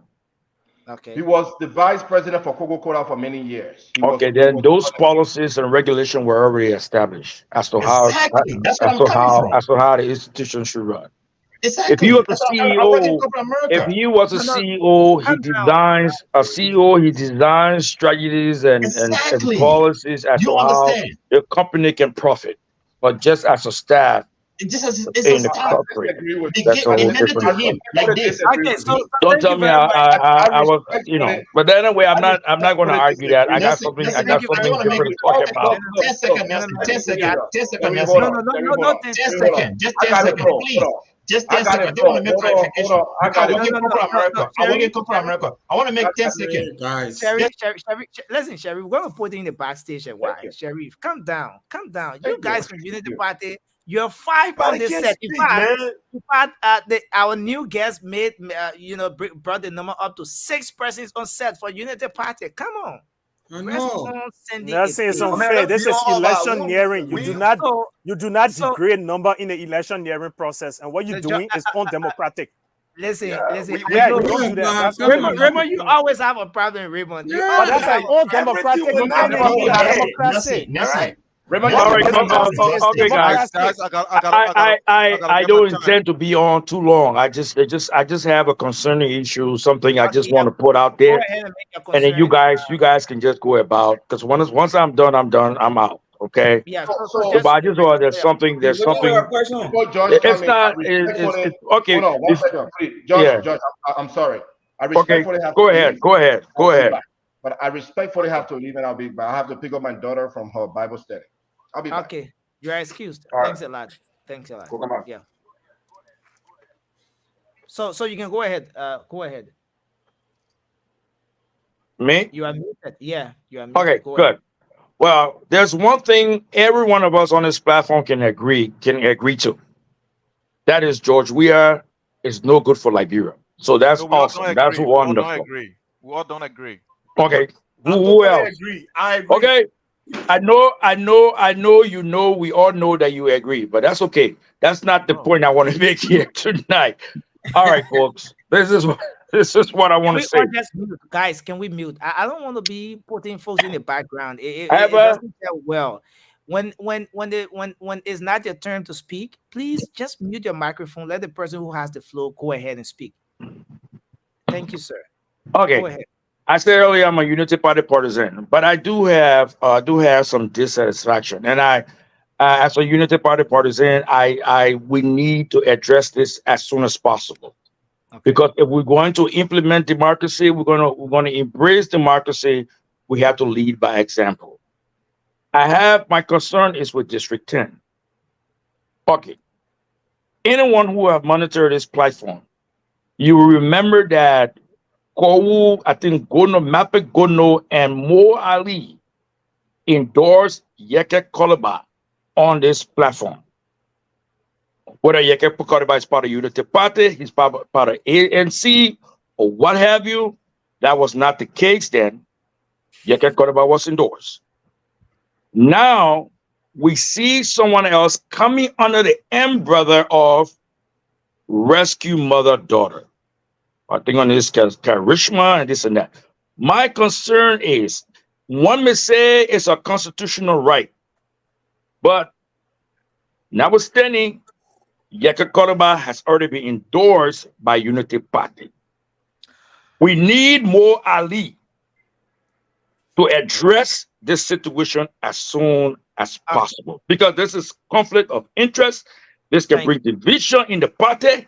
So we need to know where Unity Party stands with Yeke Koloba. And I stand with Yeke Koloba.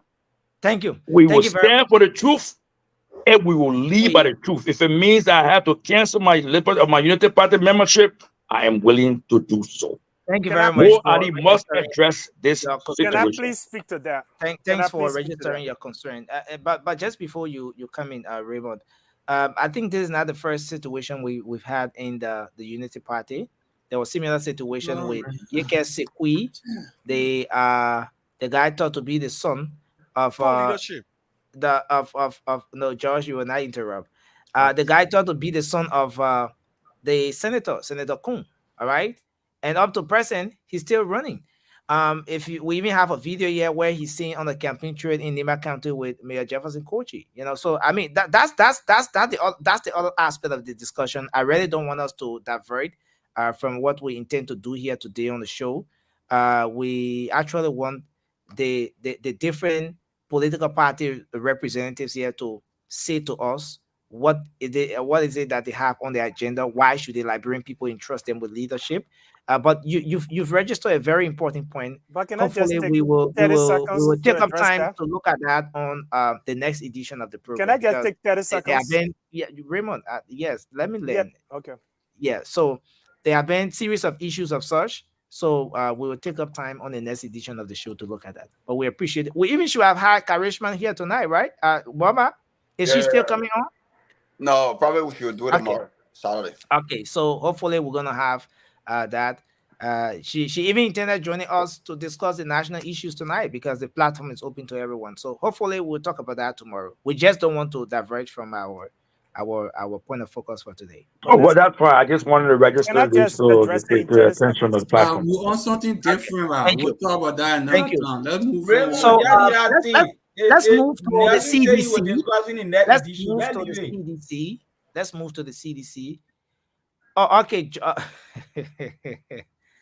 That's what I want. Listen. How? Okay, Why? let's save George for the last. George for the last. Look, our brother Bakabina Toure. Liberians Yeah, are man. watching. Please put the Liberians are timer on. listening. The people want to know why should they entrust Councillor Tiawon Gonglo with leadership. 6 years of their lives going to the ballot box to vote him. What does he bring to the table? What sort of difference is Councillor Tiawon Gonglo going to make as president when elected? You have 5 minutes, sir. Thank you so very much, Nelson. And thank you to my fellow panelists, the listening audience. Let me tell you this. You see, we have a country for far too long. All of Liberia's problem, if we go into history,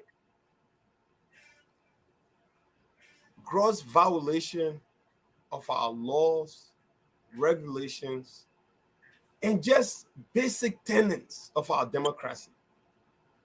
And let me say this, and I'm going to say this again. Thank God for affording some of us the opportunity to have come to this great United States and experience how rule of law is and how it helps govern every citizen, irrespective of your position in society. Liberia problem is an old age problem. And for you to face a broken system, you have to get to the bottom of the problem. And that starts with structuring the rule of law. And all of us on this platform can agree, irrespective of our political persuasions. We can agree that the only man in this whole political arrangement right now that we're about to engulf on is Honorable Tiawon Gonglo. Honorable Tiawon Gonglo. And I'm supporting Tiawon Gonglo just because the way he carries himself, his lifestyle, and his lack of pursuing self-aggrandizement. I think that's something that we all should look at, especially young people. Because if we should change Liberia and change Liberia's trajectory to make Liberia a respectable participating nation, of a nation of prosperity, we should learn to reduce our interest in our self-interest. Look at the man. At the age of 22, he was in prison for speaking truth to power. Most of us here at age 22, we're probably chasing getting in the corner. Key word, I said probably. Liberia, where we are right now, we are at a critical junction. We have a future that have already been wasted. Some of us, our youthful years were taken away because of the Civil War. Now, the adulthood now that we're in, we are experiencing another system of corruption, abuse of power, mismanagement, poverty, disease, preventable illnesses. Women are dying from childbirth. These things should not be happening. It should not be happening in the 21st century. And it certainly should not be happening in Liberia.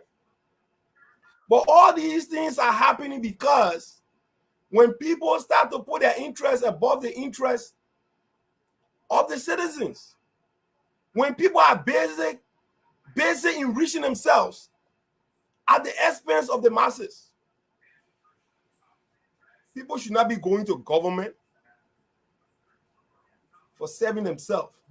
Rather, they should be going to government for rendering service to others. That's what it should be about. And you all can attest to that. Tiawon Gonglo, he's a man who not only walk, he's not interested in talking the talk, but he walk it. We all know that. His physical appearance will let you know that. We are not interested in the whole, crowd grieving, sensationalizing of crowd, who have the biggest crowd, all that crap. No, we don't believe in that. We believe in solving problems. We don't believe in none of that. We believe in putting food on Liberian people's table. We believe in giving quality education to our children because they are the future. I love this picture. This picture symbolizes who the man is. The next president of the Republic of Liberia, Honorable Tiawan Gonglo. The man is not only informed in our local laws, but it will interest a lot of you to know that Honorable Tiawan Gonglo also vastly experienced in international laws. All right? So 20 seconds. As I come here to tell you people, we are not interested in self-opportunity seeking. We are here, we're talking for the Liberian people. A lot of you may think, why is it that Toure bien Tiawan Gonglo? Some of you are even rating her off. Oh, they say, man, I get a chance. What would Councillor Tiawan Gonglo do differently? So, Nelson, like I said, we have traveled these roads before. All right? We said that about Madam Ellen Johnson Sirleaf. Ellen did some great things, but corruption was one of the things that Ellen Johnson could not lay her hand over. All right?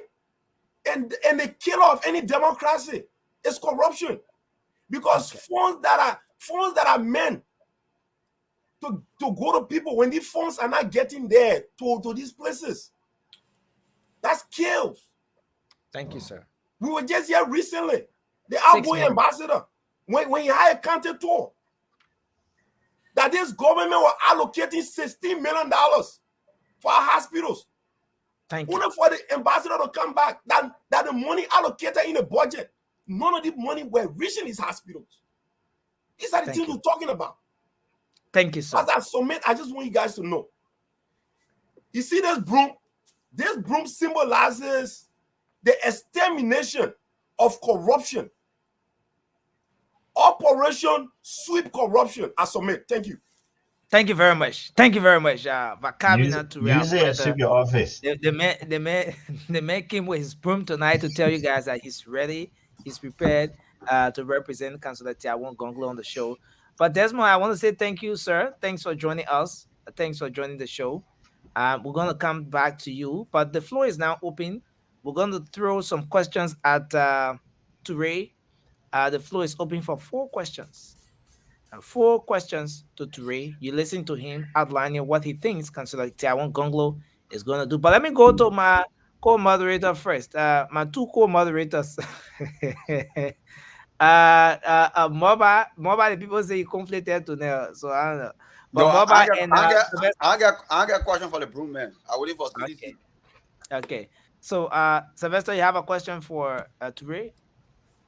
Yeah. Well, thank you, Toure, for your deliberation. And my question to you is, you're preaching the message of Tiawan Gonglo. What is Tiawan Gonglo's platform? Thank you very much. We have 6 key deliverables. Number 1, corruption, of course. We have to eliminate corruption.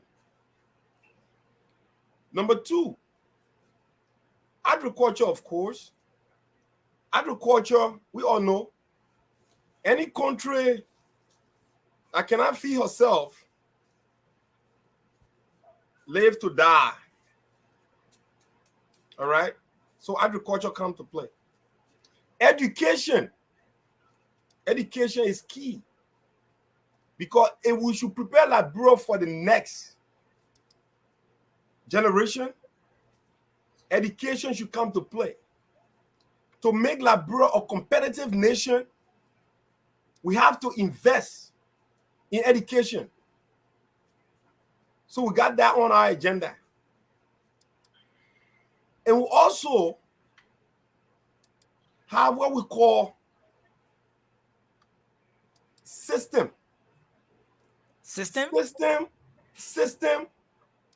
are going to deal with internal and external conflict resolution. Because as we're seeing, there are a lot of tensions that are going on in our neighboring countries. That's my man there. This picture was taken sometime last year when he visited us here in Philadelphia. That's Woodland Avenue right there. You know, so I've been with it, Pape, from day one. So I mean, I'm not gonna because there's Thank you.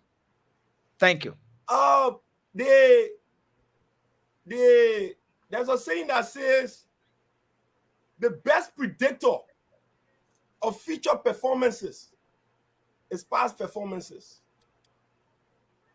So I will stop there and I'll wait for the next question. Thank you.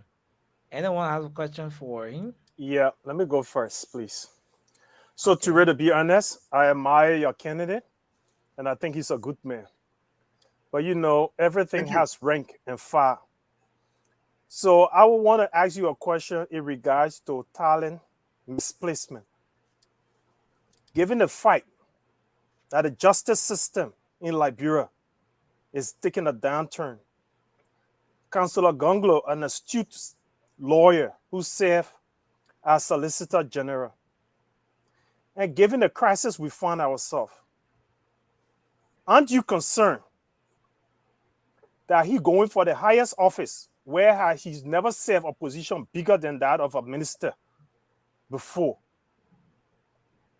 You don't think it's talent's misplacement where we need an astute lawyer who will not waver with corruption in the justice system, where I believe he's quite capable, and going for that of the presidency, given the fight that you guys are only relying on silent voters that are not seen, invisible voters. And it's usually said in our African proverbs that the liar says his witness is behind the river, but the man who speaks truth says, here's my witness. Thank you. So we'll take the last question, then we have Toure to just respond at once. Okay, so we'll take Josh, and we'll take who from the Unity Party are we taking? Okay, so we'll take Jerry and Josh. All right, so quick one, Toure. I just want to ask you, do you know what is wrong with the education system in Liberia? If you do know, how long do you think is more appropriate? I'm talking in terms of the times elapsed for that to be rectified. Well, that's a very good question. So let's have Jerry to come in, and then you will just respond. Jerry, go ahead. I hope I remember all these questions. But go ahead, Jerry. You can note it down. That's why you need to write it down, brother. Somebody have pen and paper, man. I got my broom in my hand, but I'll try to remember it. Go ahead. You must sweep it. Yeah. For me, I would just like to briefly say to my brother, I respect Councillor Gonglo. He's a decent man. But this movement is JMB movement. No, but you not get a question, Jerry. Yeah. Jerry, you not get a question. I'm asking. I'm asking question. Jerry, who has a question? I'm asking the question. Let me ask a question. Ask the question is a GMB movement. What the hell guys do a GMB movement? Okay. Yeah, so let's see. Let's have you come in with your questions. So for a long time, I want to ask my brother.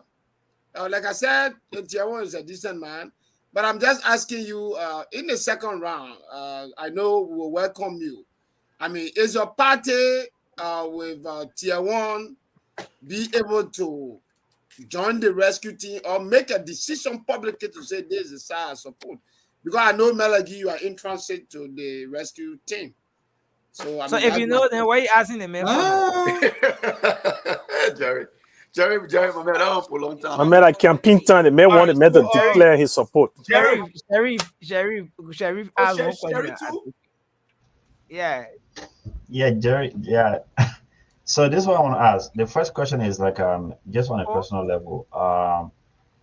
Trey, how many broom have you sold? That's one. And the next question I have is it. Yeah, let's put just a joke, man. But yeah, on a serious note, man. I do admire Teron Gonglo, and I also respect your articulations on here trying to sell Mr. Gonglo to the public. But this is what I have to say. What is Mr. Gonglo first 100 days in office deliverables? Because we are Unity Party, and our first 100-day deliverable is that we want to make sure that all the counties are interconnected. So what is Mr. Gonglo's first 100-day deliverable, if there's any? Thank you, Sheriff. Thank you so very much. So I'll go with Raymond first. Raymond, thank you so very much for your question. That was a very good question. Did Raymond ask a question? But you see, Raymond, I said not Josh. Josh, right? Not Jerry. Raymond. Raymond made a comment. I asked a question. He asked a question. Were you guys sleeping? Come on, What guys. was the question? It sounded like a comment. No, it was not a comment. It was a question. So this is my question. If you want me to reiterate. No, okay. To Raymond, no is. He was I got it, Raymond. Johnson, you are sleeping? Raymond, you talk about if this not a misplaced priority, right? Is that correct, Raymond?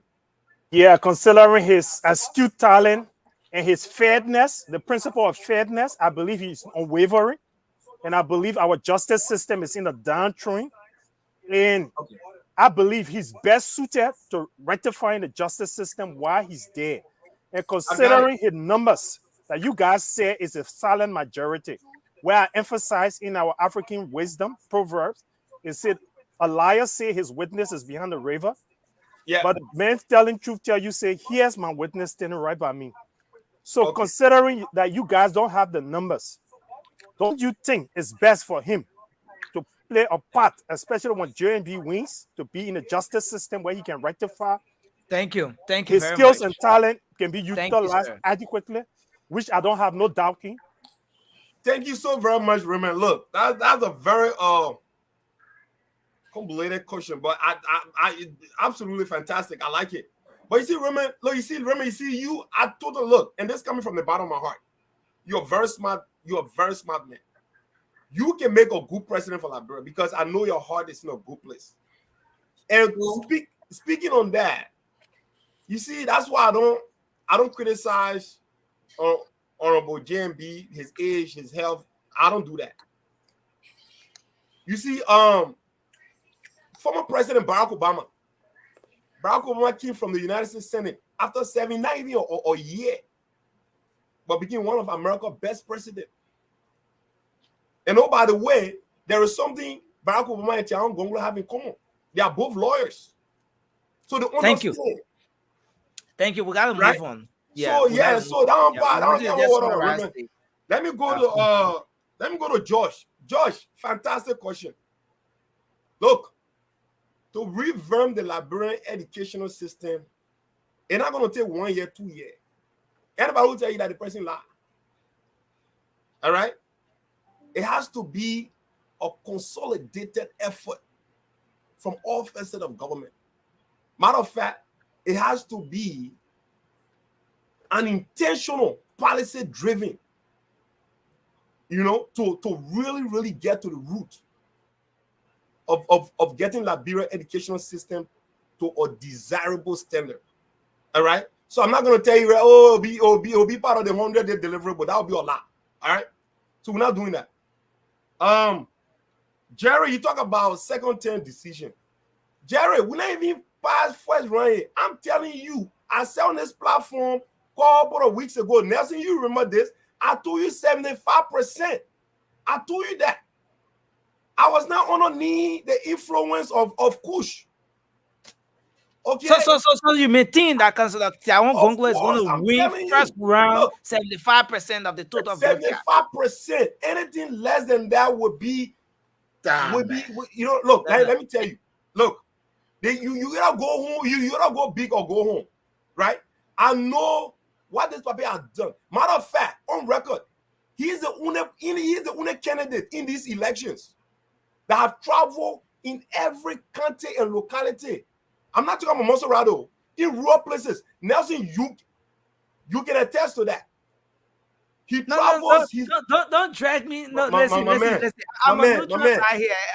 I'm not anything. Nelson business. The papi. You see, the papi. Nelson is neutral. You know business. The papi understands, but Nelson Cameron can go a lot of places. The papi understands. The papi understands that change does not start from the top, but rather start from the bottom to the top. So he's getting where he needs to be. That's what he's doing. And Sherry, you talk about 100-day deliverables, brother. Let me tell you, any politician tell you say in La Brazil they have 100-day deliverables, I'm not going to caution their intention or their ambition, but let me tell you, bro. Yeah, I'm just going to stop there because I don't want to go in there. Because thank you very much. So now that we've heard from all the political parties, we got to go now to Josh to make the case for the CDC. Josh, your CDC is calm down on establishment. You know what you're talking about. Your CDC took on leadership on the 22nd of January in 2018. Wow. It's almost 6 years since CDC took on the national leadership in this country, where there have been mixed views with respect to what the performance of the CDC is.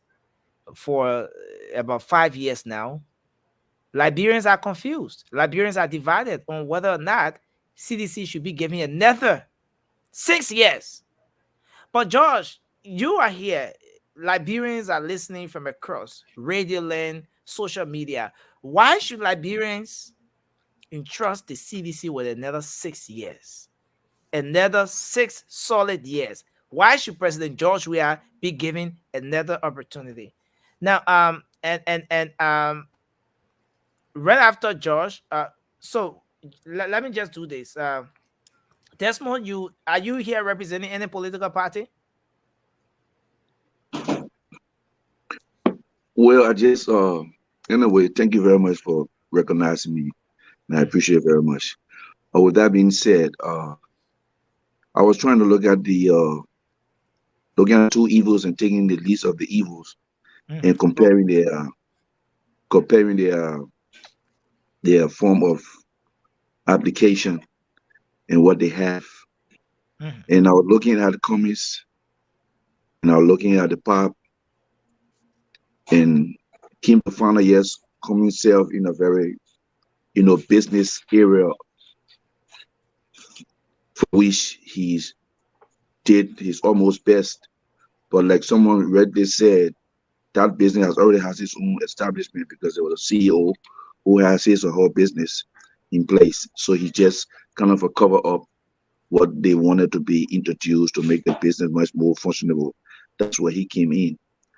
But then looking at the pop, I always anticipating the fact that looking at his age and looking at the outside world today, Liberia got a lot of challenges, and I hate to say it. You might disagree with me, but we'll find out when the time reaches. So we're just going to take the best of the candidate. I see he has more credential on his paper. He has more experience. The pop.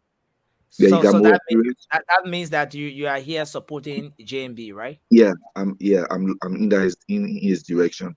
I think he has more potential, knowing what it takes to run a government. I think he has the potential to do such. Thank you. So let's now move to Josh to convince the Liberian people.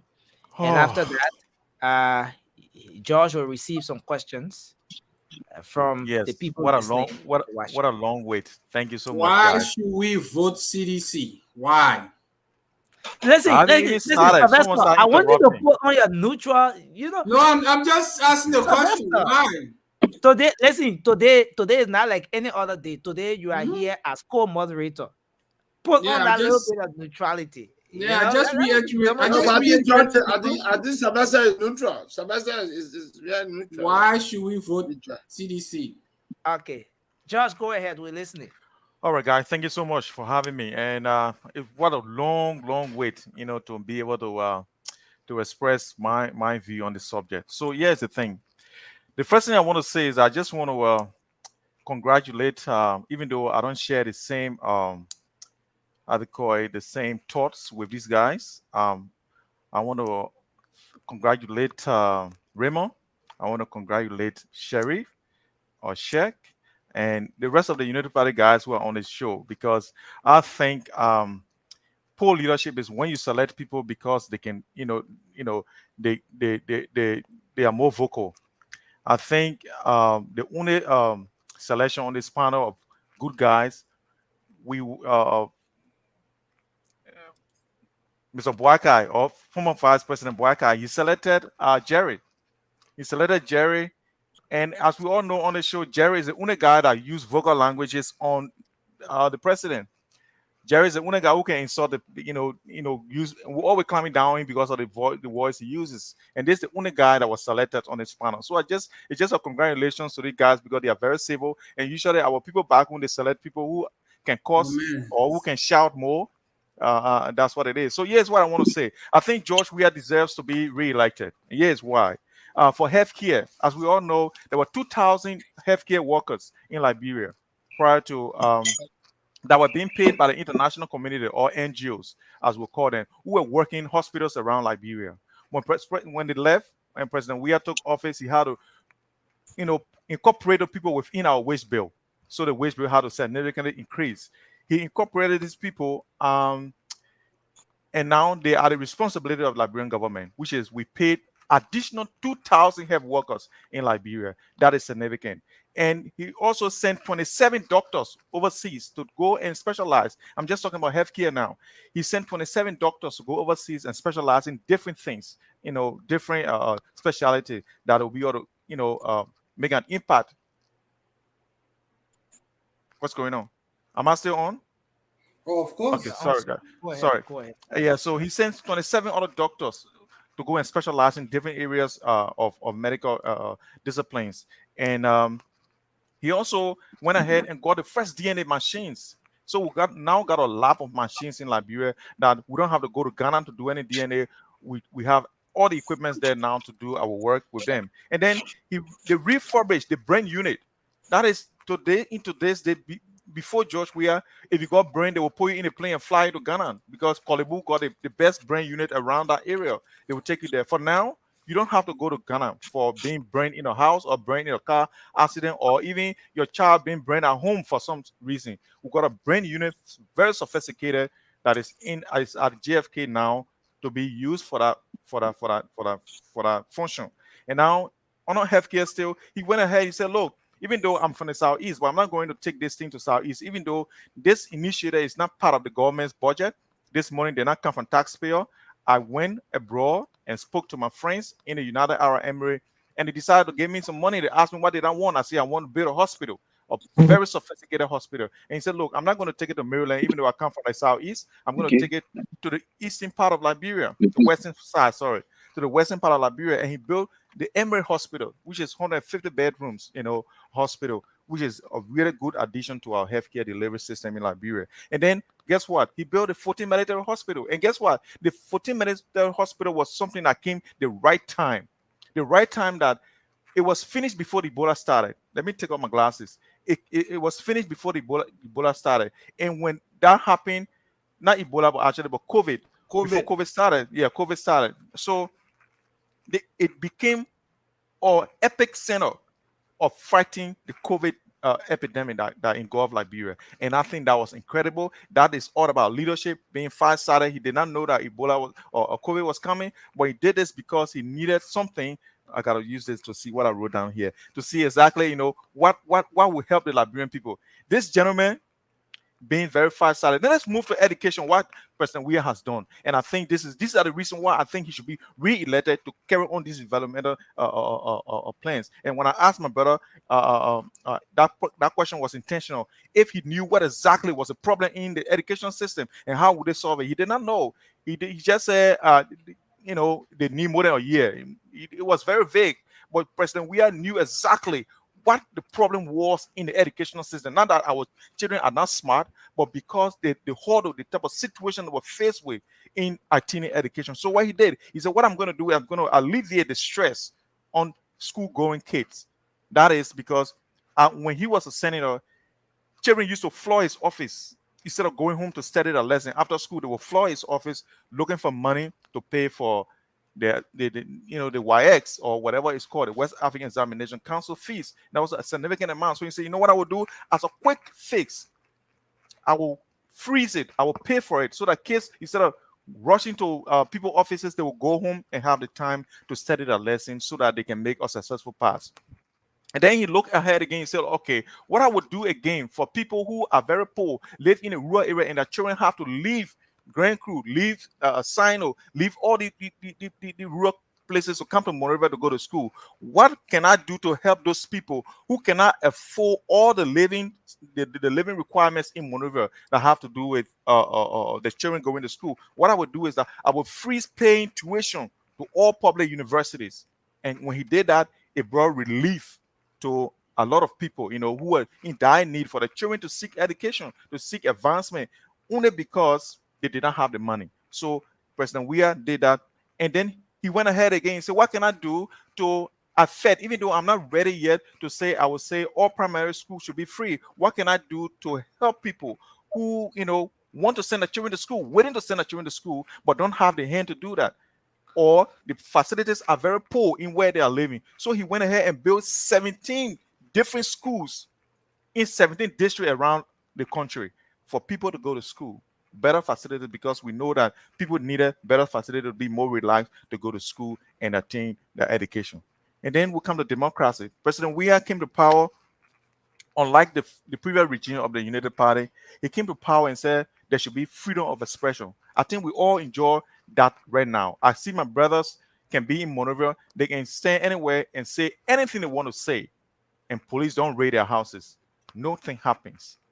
It's that core mark of freedom of expression that the president brought. I will name so many, but because the time is short, and maybe the questions that will come forward will enable me to to say more about some of the developmental agendas or the developmental initiatives that this president has undertaken that will make him a very good candidate for going forward for the next 6 years. So thank you. Thank you, Josh. Thanks a lot for making the case and saying to Liberians why they should vote for President George Weah. We will go to the lines. We will take some calls from our folks who are following the show. But first thing, we want to take questions from folks up here. I see so many hands up. So we'll start from Cindy. Let's start from Mr. Kumis. Let's start from Cindy. Yes, from tonight on, call me Mr. Kumis until the elections are over with. Thank you. Okay, Mr. Kumis, go ahead. Well, George, you talk about healthcare, and healthcare is, my area. It's going to be a simple question. If you believe that George Weah has done well in the healthcare, like building all of the hospitals you need, and we do know that institutions are not healthcare. Institutions alone are not healthcare, right? You need the right equipment, the expertise, the resources to run those healthcare. But my question to you is, if you strongly believe that the healthcare system has improved under Mr. Weah, why are all his government officials are being flew out of the country to seek medical care? In the case of Mr. Samuel Tuer, who just had an accident that could easily been addressed in Liberia, given that George Weah has improved the healthcare system in Liberia, why wasn't he treated in Liberia? Okay, so Josh, let me answer that question. Look, I'm setting the timer. Let's do 30 seconds. I love that question, and Sandy, thank you so much for that question. And I want us to open our minds. Forget about politics. Let's open our minds to this answer that I'm about to give. So, healthcare and healthcare delivery system is relative. So, for instance, we might live in this community but we choose to go to a church or to a school that is far away. Not that no school is around here. And healthcare is all about what you choose as a person. I can be in Liberia and I decide to go to JFK. I can be in Liberia, I can have all the money, I can choose to go anywhere for hospital. Anybody can choose anywhere. And that's what, guess what George Weah did? He because to build the confidence of the people, he sent 27 doctors overseas for training to go back to Liberia and perform those simple surgeries or all those things. So Josh, in short, are you saying that these people are going to other countries for healthcare services because of choice, not necessarily because we don't have the services in the country? Exactly, that's my answer. Thank you for that. It's like me telling you that my wife is the best cook. My wife is the best cook, but I'm willing to eat outside. I can't eat from my wife cooking. That's crazy. No, that analysis is crazy. No, gentlemen, let's not do this. No, let's be safe. God has built it like the man has answered your question. Let's move on to another question. It's not a Raymond, my answer ain't make sense. Let's take my hand bent up now. So, gentlemen, you know why? I won't ask Josh a question because Josh don't have an honest answer. He's just going to use it to spew out fallacy. So I'd rather John ask Josh a question because Josh answers are not honest. Thank the you. Far-fetched, the Liberian people are the judges. Let's take Jerry. Jerry, go ahead. I saw your hand up. Oh, come on. You can't see my hand too? Yes. I want to ask my brother George. They made you red and I say you red. So the two red can just combine and just see one. So sorry, man. Yeah. But go Even ahead. though my own is deeper, but anyway, I want to ask my brother George. Yeah, when the government take over, the president make inaugural address. There are a lot of things he promised. I want to know how far the president is with the end because he said this mandate. Let me quote him verbatim. He said this popular mandate I received from the people. It is a mandate to end corruption. How far he is with the ending of corruption? He said I will give civil servants deserving salaries. No, and again, Jerry, let me just tell you this.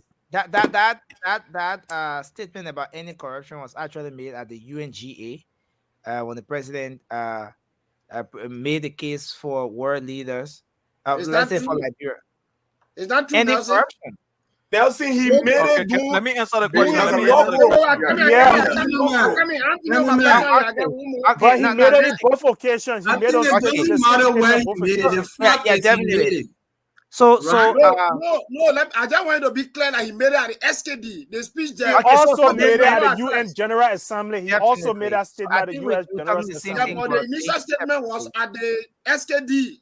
Yes. Okay, can I answer the question, guys? So let me say that my last question was he also spoke about giving civil servants deserving salaries so that public money will not end up into their pockets. How far is President Weah with the issue of improving civil servant living standard?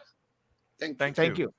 And I appreciate that question. Here's the thing. When the president talked about ending corruption in Liberia, he was serious about it.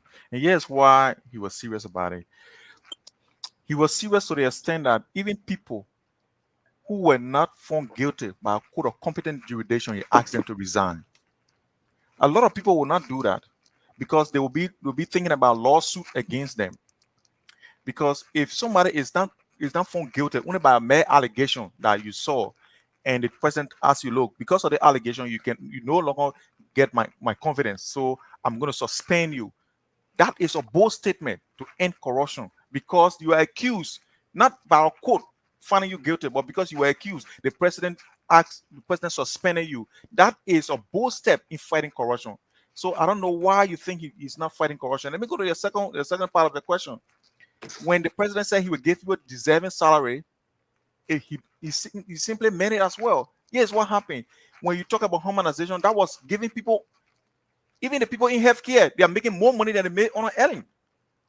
So let me tell you, what do you guys think? Because maybe I don't know where you got your information from, but I know that when the president said, how much do you think? How much will you say on this platform that health workers or civil servants were making under President Sirleaf? and what are they making now under this current administration? Just okay. What I would say definitely is because the one I know of doctors, right? Doctors were making in the excess of $700 a month. Currently, they are making $2,000. And here is why. Because look, when we don't pay our professionals, those professionals will leave to go to places where they are paid more. Let me tell you, in this country where I live, people from Zimbabwe, we got thousands of Zimbabwean doctors here because back home they make $300 a month. Here they make in the excess of $250 a day. So they will come here. So Josh, we are looking at that, and he wants to improve the healthcare system. He said, what I would do to retain these people, I will add the money also. From $700, they are being paid $2,000, doctors, specialists. So you see, that is, the policy of this president. That's why he's going to improve the health delivery system. Thank you, Josh. Nothing. No, I'm going back and forth. I'm not going back and forth. I'm not going back and forth. I just want to say it was a wonderful time, guys. This is Saturday from my end. I had a lot of schedule, but it was a wonderful show. And I would like to say to all of you and my brother George that we does not deserve a second term. It's just like Liberians read the comment section. They are angry with even you saying these things. My recitation there. Okay, thank you very much. Let's move on to Sharif. Sharif asked a question. Then we'll take Ray. Yeah, thank you. I got a question too. No, you closing. You thank you very much. Thank you very much. I got one question too. Okay, just so one. Sharif, I want to ask George a question too, please. Yes, brother George. Just to put this into perspective, what Jerry said, because I was going to ask the same question, but I'm just going to add on to that. So, how do you justify this president decision to harmonize civil servant salary in simplest term by cutting civil servant salary? So let's just put into context. On average, civil servant salary were cut by $100 on average. And if you look at that and put into perspective, the WAS or the wire fees is $65. And if you cut someone's salary by $100, that's $1,200 per month that are being cut from that person's salary. And to put into perspective, in 6 years, you are cutting $7,200 from that person's salary in place of $65. So how do you justify giving someone $65 for wire fees in place of $7,135 in the term of in 6 year term in the name of harmonization? How do you justify that? So yes, I think that's a really mischaracterization of the policy of harmonization. It was not, people were not being harmonized so that wire could be paid. No, that's not the policy. So I don't know where you got your information from, but that was not the policy for that. And if you can remember, I'm sure the wire policy came in before harmonization came in as well. Let me finish. I'm answering your question. No, don't follow up when I'm answering. I'm in flight. No.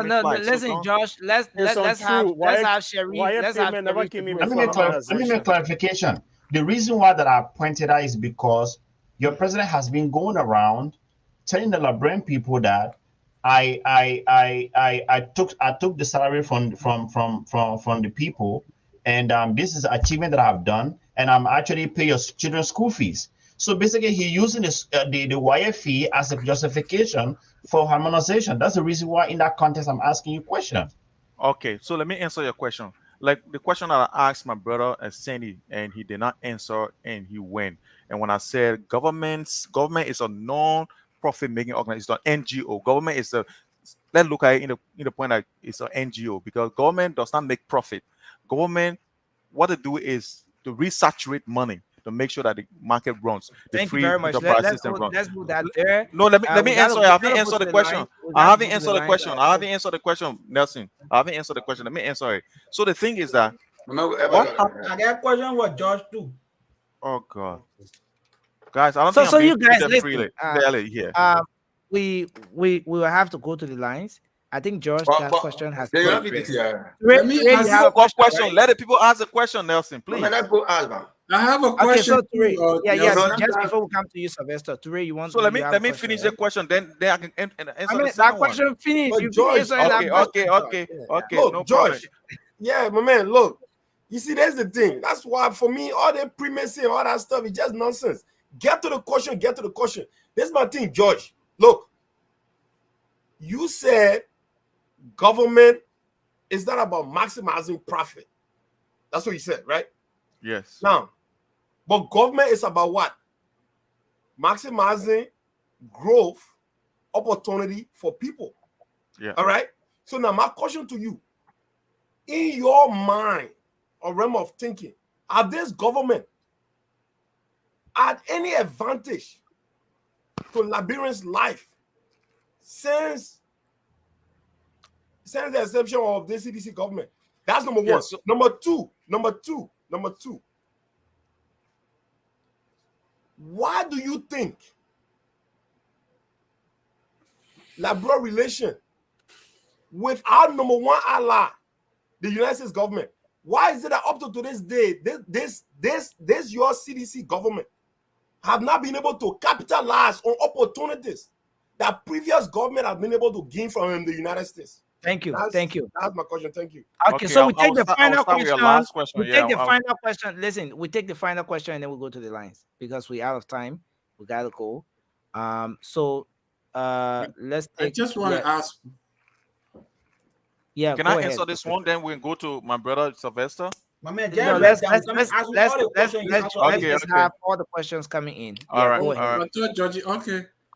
Georgie, you stated that the president is very serious about corruption to the extent that where individuals were not tested or given due justice in a competent court of jurisdiction, but then he asked them to resign. So my question to you is, don't you think that it is unfair to those individuals to ask them to resign when you, according to you, they have not gone through any court of competent jurisdiction? One. Two, you said that the president built 17 schools. I just want you to just name few of the schools, even if that 2 or 3. Thank you. I'll stop there. Thank you. Any other question? Yeah. Yeah. Well, Josh, according, I hear you talking about the security sector, right? But my question will come from the security sector. So all the auditors that honor your government, honor the regime of George Weah, did your president investigated those deaths and come up with a conclusion? Come up with a conclusion? Let me ask my own too. Okay, so that's the final question. We gotta go to the lines. Yeah, the last one. Let me ask the last one. Then you answer it. At least. Josh, in 2019, your president addressing the nation said to us that he was going to cut his salary by 25%. Can you tell us on the show, after 4 years of that cut, can you give an account of how that money was spent and where the money was spent? Thank you. Thank you very much. So just a quick information. I see a lot of people are very concerned, asking as to whether George is, whether George. No, listen.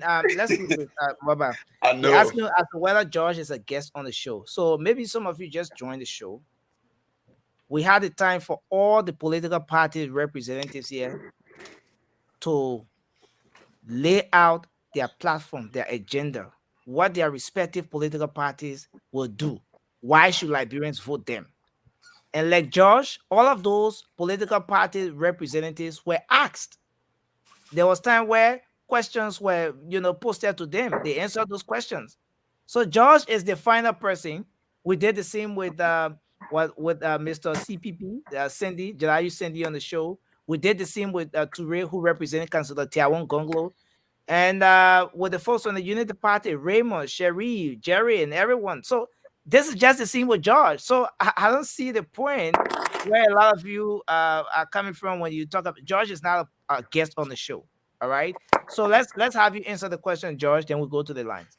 Thank you. And look, because I did not put it in any order as so who asked this question, but I think Ture asked why our government or the CDC government is not maximizing opportunities from our traditional partners.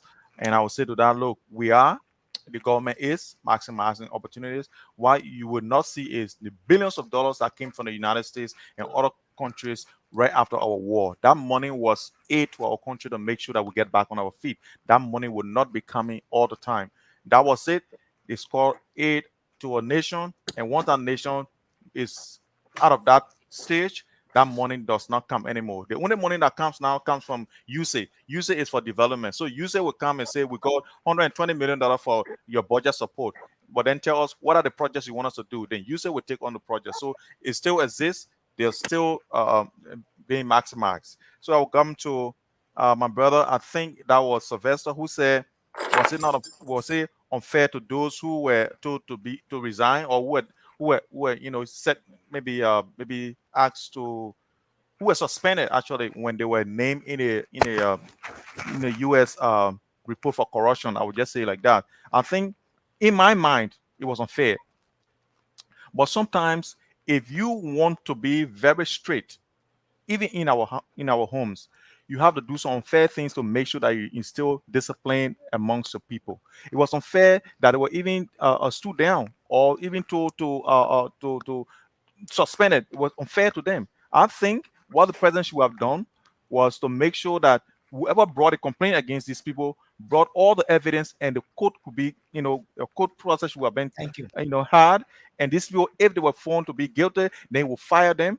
But to just tell them to just suspend them was unfair to them. But that's the decision that you take as a leader, to make sure that you maintain the relationship with your colleagues or your counterpart or your biggest supporter, which is America. So that's a sacrifice that this president did, just to make sure that we are in peace with our allies and making sure also fighting corruption. I think that was a deterrent to all the ministers, that if you are found to be doing something, even if we don't have all the evidence, we will still ask you to stand aside. And then that was a very good mechanism used, even though in my own opinion it was unfair.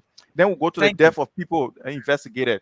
I'm still answering. So 20 seconds. Just a quick one. He said, what are people who I just don't like the Nelson. You made me last, and now I'm in a hurry because we gotta go to the phone. I think it's very unfair to me, but I will go ahead anyway. He said the death of people, what are investigated? Look, a lot of people, all the deaths are happening. I think we all know that they were all investigated. Vamboto, how they call it, the lady who and one gentleman passed away in the car. I can't remember all their names, but those deaths were all investigated, and they were all conclusively investigated to a conclusive end. That means findings were brought that were the cause of death, everything was or displayed. So everything. So he said the 25% of salary cut from the president, where does it go, and where where's the impact now? Look, my brother, I don't know whether you understand when someone say there's a salary cut. Salary cut does not actually get set aside, but if a company is paying you and they give you a salary cut, all that money goes back into the budget and can be redistributed to every other sector. It does not go to a single place. So that's the answer to it. So it will have an impact, but 25%, I don't think there's much of an impact, but it will still go out there so that other places that never had the impact will have the impact. What's about the 17 school? You left one of my questions on the 17 schools in 17 districts of yes. Name look, 3. I cannot give you the names now, but if I do, I will send it to you. And I think that just a close up, the PL 480 that I mentioned, in which Boakai was single-handedly as the one who misused the fund is $16 million. I'll send it to you guys, and I think you got to look on a link there to find it and read it for yourself so that you can get information, because it's very important that somebody you send a link for the schools. But you say all the 16 schools. But Nelson, right? So you're interested in school. You're not sweating the $60 billion that was misused. George is talking when he's not given a chance. You're doing nothing about it. But let me just come something. Nelson, I've always urged you. We have to go to the lines now, Raymond. Nelson, I want to speak now. We'll come back. I just want to caution you. You hosting a show, right? We got to do fact checks. People speak. A non-governmental organization was defined as government, as the function of government, and you, the moderator, never even check it. It's show here. We got too many listeners listening to us. Nelson, you the host. You got to be on top. That's all I'm doing. Yeah. Okay. Thank you. Thank you very much. Thanks a lot, Raymond. Your points are well taken. We appreciate that. So we have to go to the lines. Let me pin the number on the screen here. If you're out there, you want to participate. The numbers I'm putting on the screen is only for WhatsApp. Okay, so we have the local numbers is 077771075, or you can call 05551101075. These are the local lines. Better still, you can call our WhatsApp number on the screen. This is the WhatsApp line. Just call that number only on WhatsApp, and then you can make a contribution to the program. So we'll go to the to our local lines and take the first 5 calls. Hello, you're live. Yeah, good morning, Nelson. Good morning. Let's hear you. Thank you. My name is Patrick Bella. When I speak to you from Painesville. Okay, go ahead. So I want to ask George. George, are you aware that we have the harmonization, and we don't know how much civil servants are making in this country? President by his last State of the Nation address, when he said he doesn't know how much civil servants are making in Liberia. They are making less than 150. Are you aware of that? Thank you. Thank you very much. So you listen to all the political parties. You listen to the folks from the Unity Party, from the CPP, from Councillor Tiawan Gonglo's Liberian People's Party. You can ask questions to all of those from those parties as well. So we'll go I back think, to Nelson, so as they ask the question, whoever it comes to, just jot it down, and yeah. You can jot down your the questions and then be able to respond. So we take this person here. Hello. Hello, good evening. Yes, good evening. Go ahead. You're live. Let's hear your name and where you call it from. My name is John Edward. I'm calling from the USA, Rhode Island in particular. I just want to tell George that he's a blank liar. He said that all those deaths was investigated. He's a liar. I'm a living testimony. The editor that I gave for IAU is my sister husband. Up to today, we are still waiting for a result and answer from them. We have not gotten nothing from them. So he should be lying to the Liberian people like that. They are all fallacies. Thank you. Thank you. Thank you very much. Let's take another person right here. Hello. Hello. Hello, are you there? Hello. Thank you very much. Hello. Okay, please go ahead. Reduce the volume of the TV or whatever you're using to monitor. But go ahead quickly. Let's hear you. Yeah, I'm Leo calling from Minnesota. I think George just shot and said in the letter, he said that his president took an unfair decision by suspending those auditors. I don't know for whatsoever reason. I think we have to stand for the fact. You should stand for the fact. If it was the United States, are you talking about the auditors? Which auditors are you talking about, sir? He's talking about those that were sanctioned. You said that those that were suspended for the allegation, the sanctioned officials, right? Yes. And he said it was unfair. So whether it was in the United States that accused Rupio, if he knew that it was not true, I don't think it was fair for him to suspend him. So that just showed a lack of leadership on the part of George Weah. Thank you. Thank you. Thank you very much. We will go to the local lines and take this person. Hello. Hello, how are you, sir? Okay, yeah, go ahead. Your name and where you call from. Okay, this is Tony Sanikway. I call from Fender. You call from where? Fender. Okay, go ahead quickly. Okay, thank you, sir. I just want to ask George as to whether the education system within Liberia have something to prove to the Liberian people whether it is improved. Because if you talk about helping the education system in Liberia, whereas the high school student that is in Awachi, they do not have a cell laboratory. They do not have a chemistry laboratory. And you see, it's helping the Liberian people in terms of education. Then you also talk about giving university scholarship. The university that was built by Mama Ellie across the country, how many of them are to completion? How many of those universities today that you're boasting of giving or free tuition to?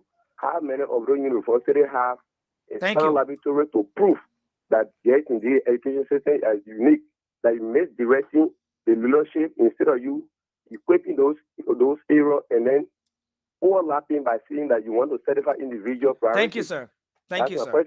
Thank you. Thank you. That's what you did. We will need you to just get your questions straight to the point. And we have all the political parties here. You can ask a question to Councillor Tiawan Gonglo's representative.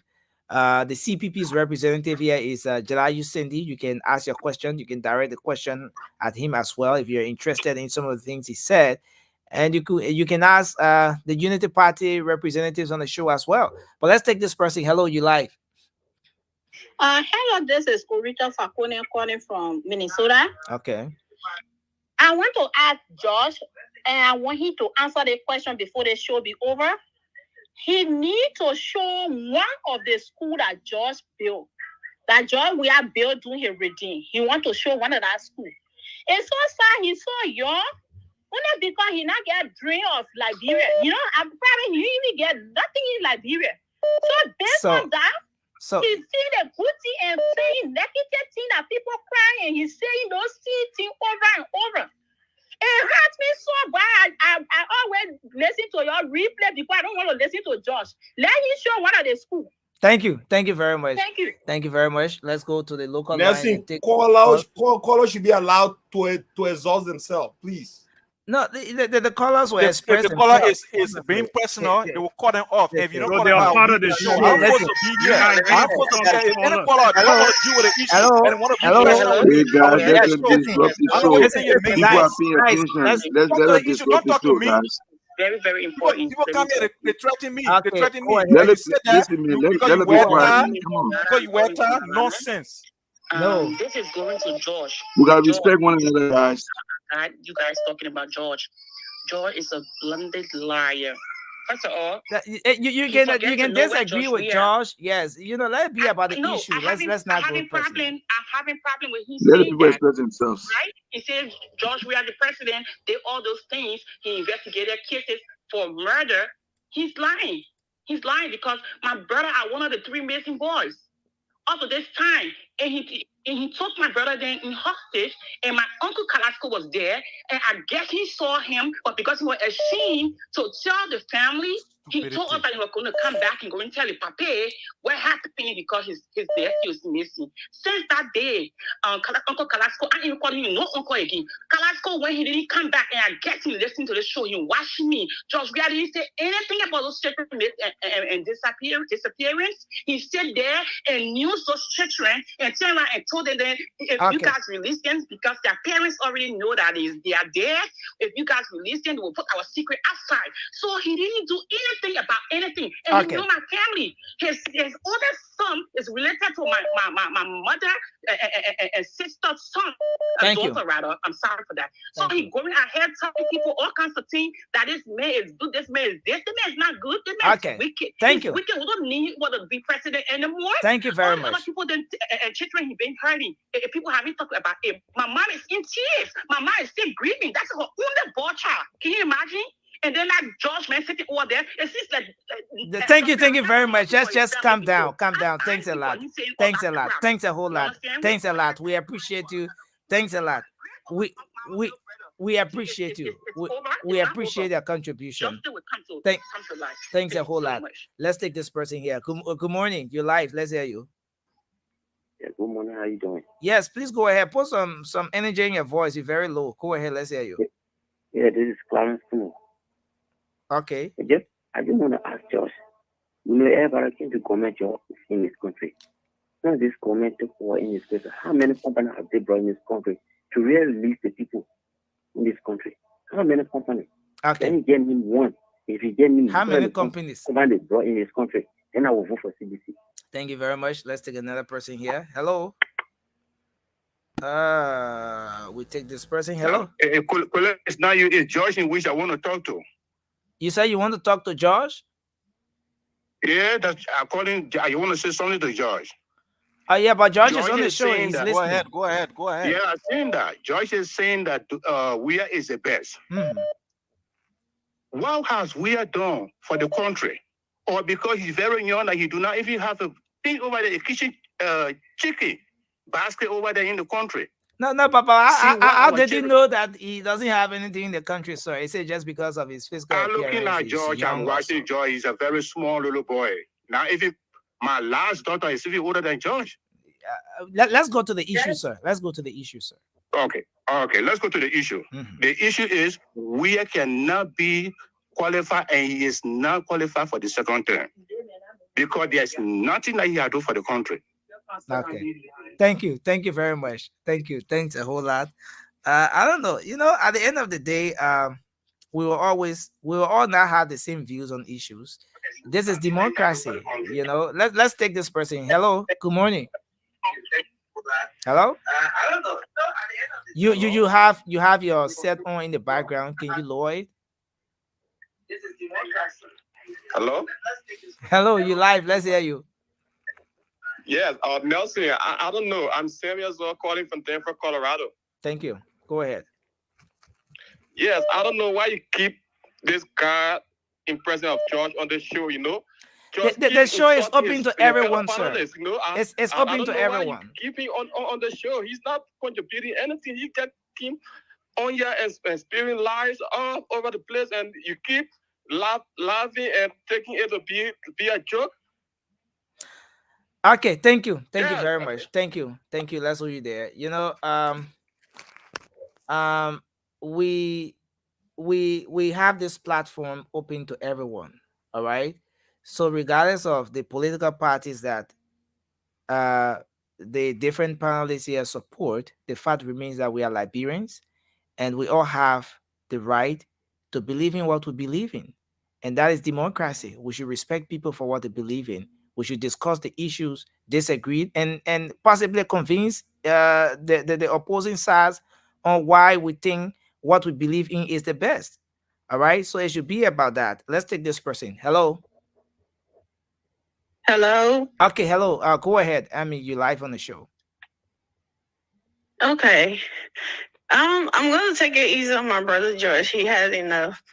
But this is what I'm gonna say. Nelson, you can say it is democracy. Yeah, it is democracy, but you can say what I believe in this person, I believe he would do this, I believe he's great for the country, but you can't come and be saying things that this person has done this, the person has done that when they have not. And people who are living that condition and living in that situation, you will have them come out with the kind of emotional outbursts that you see happening right now.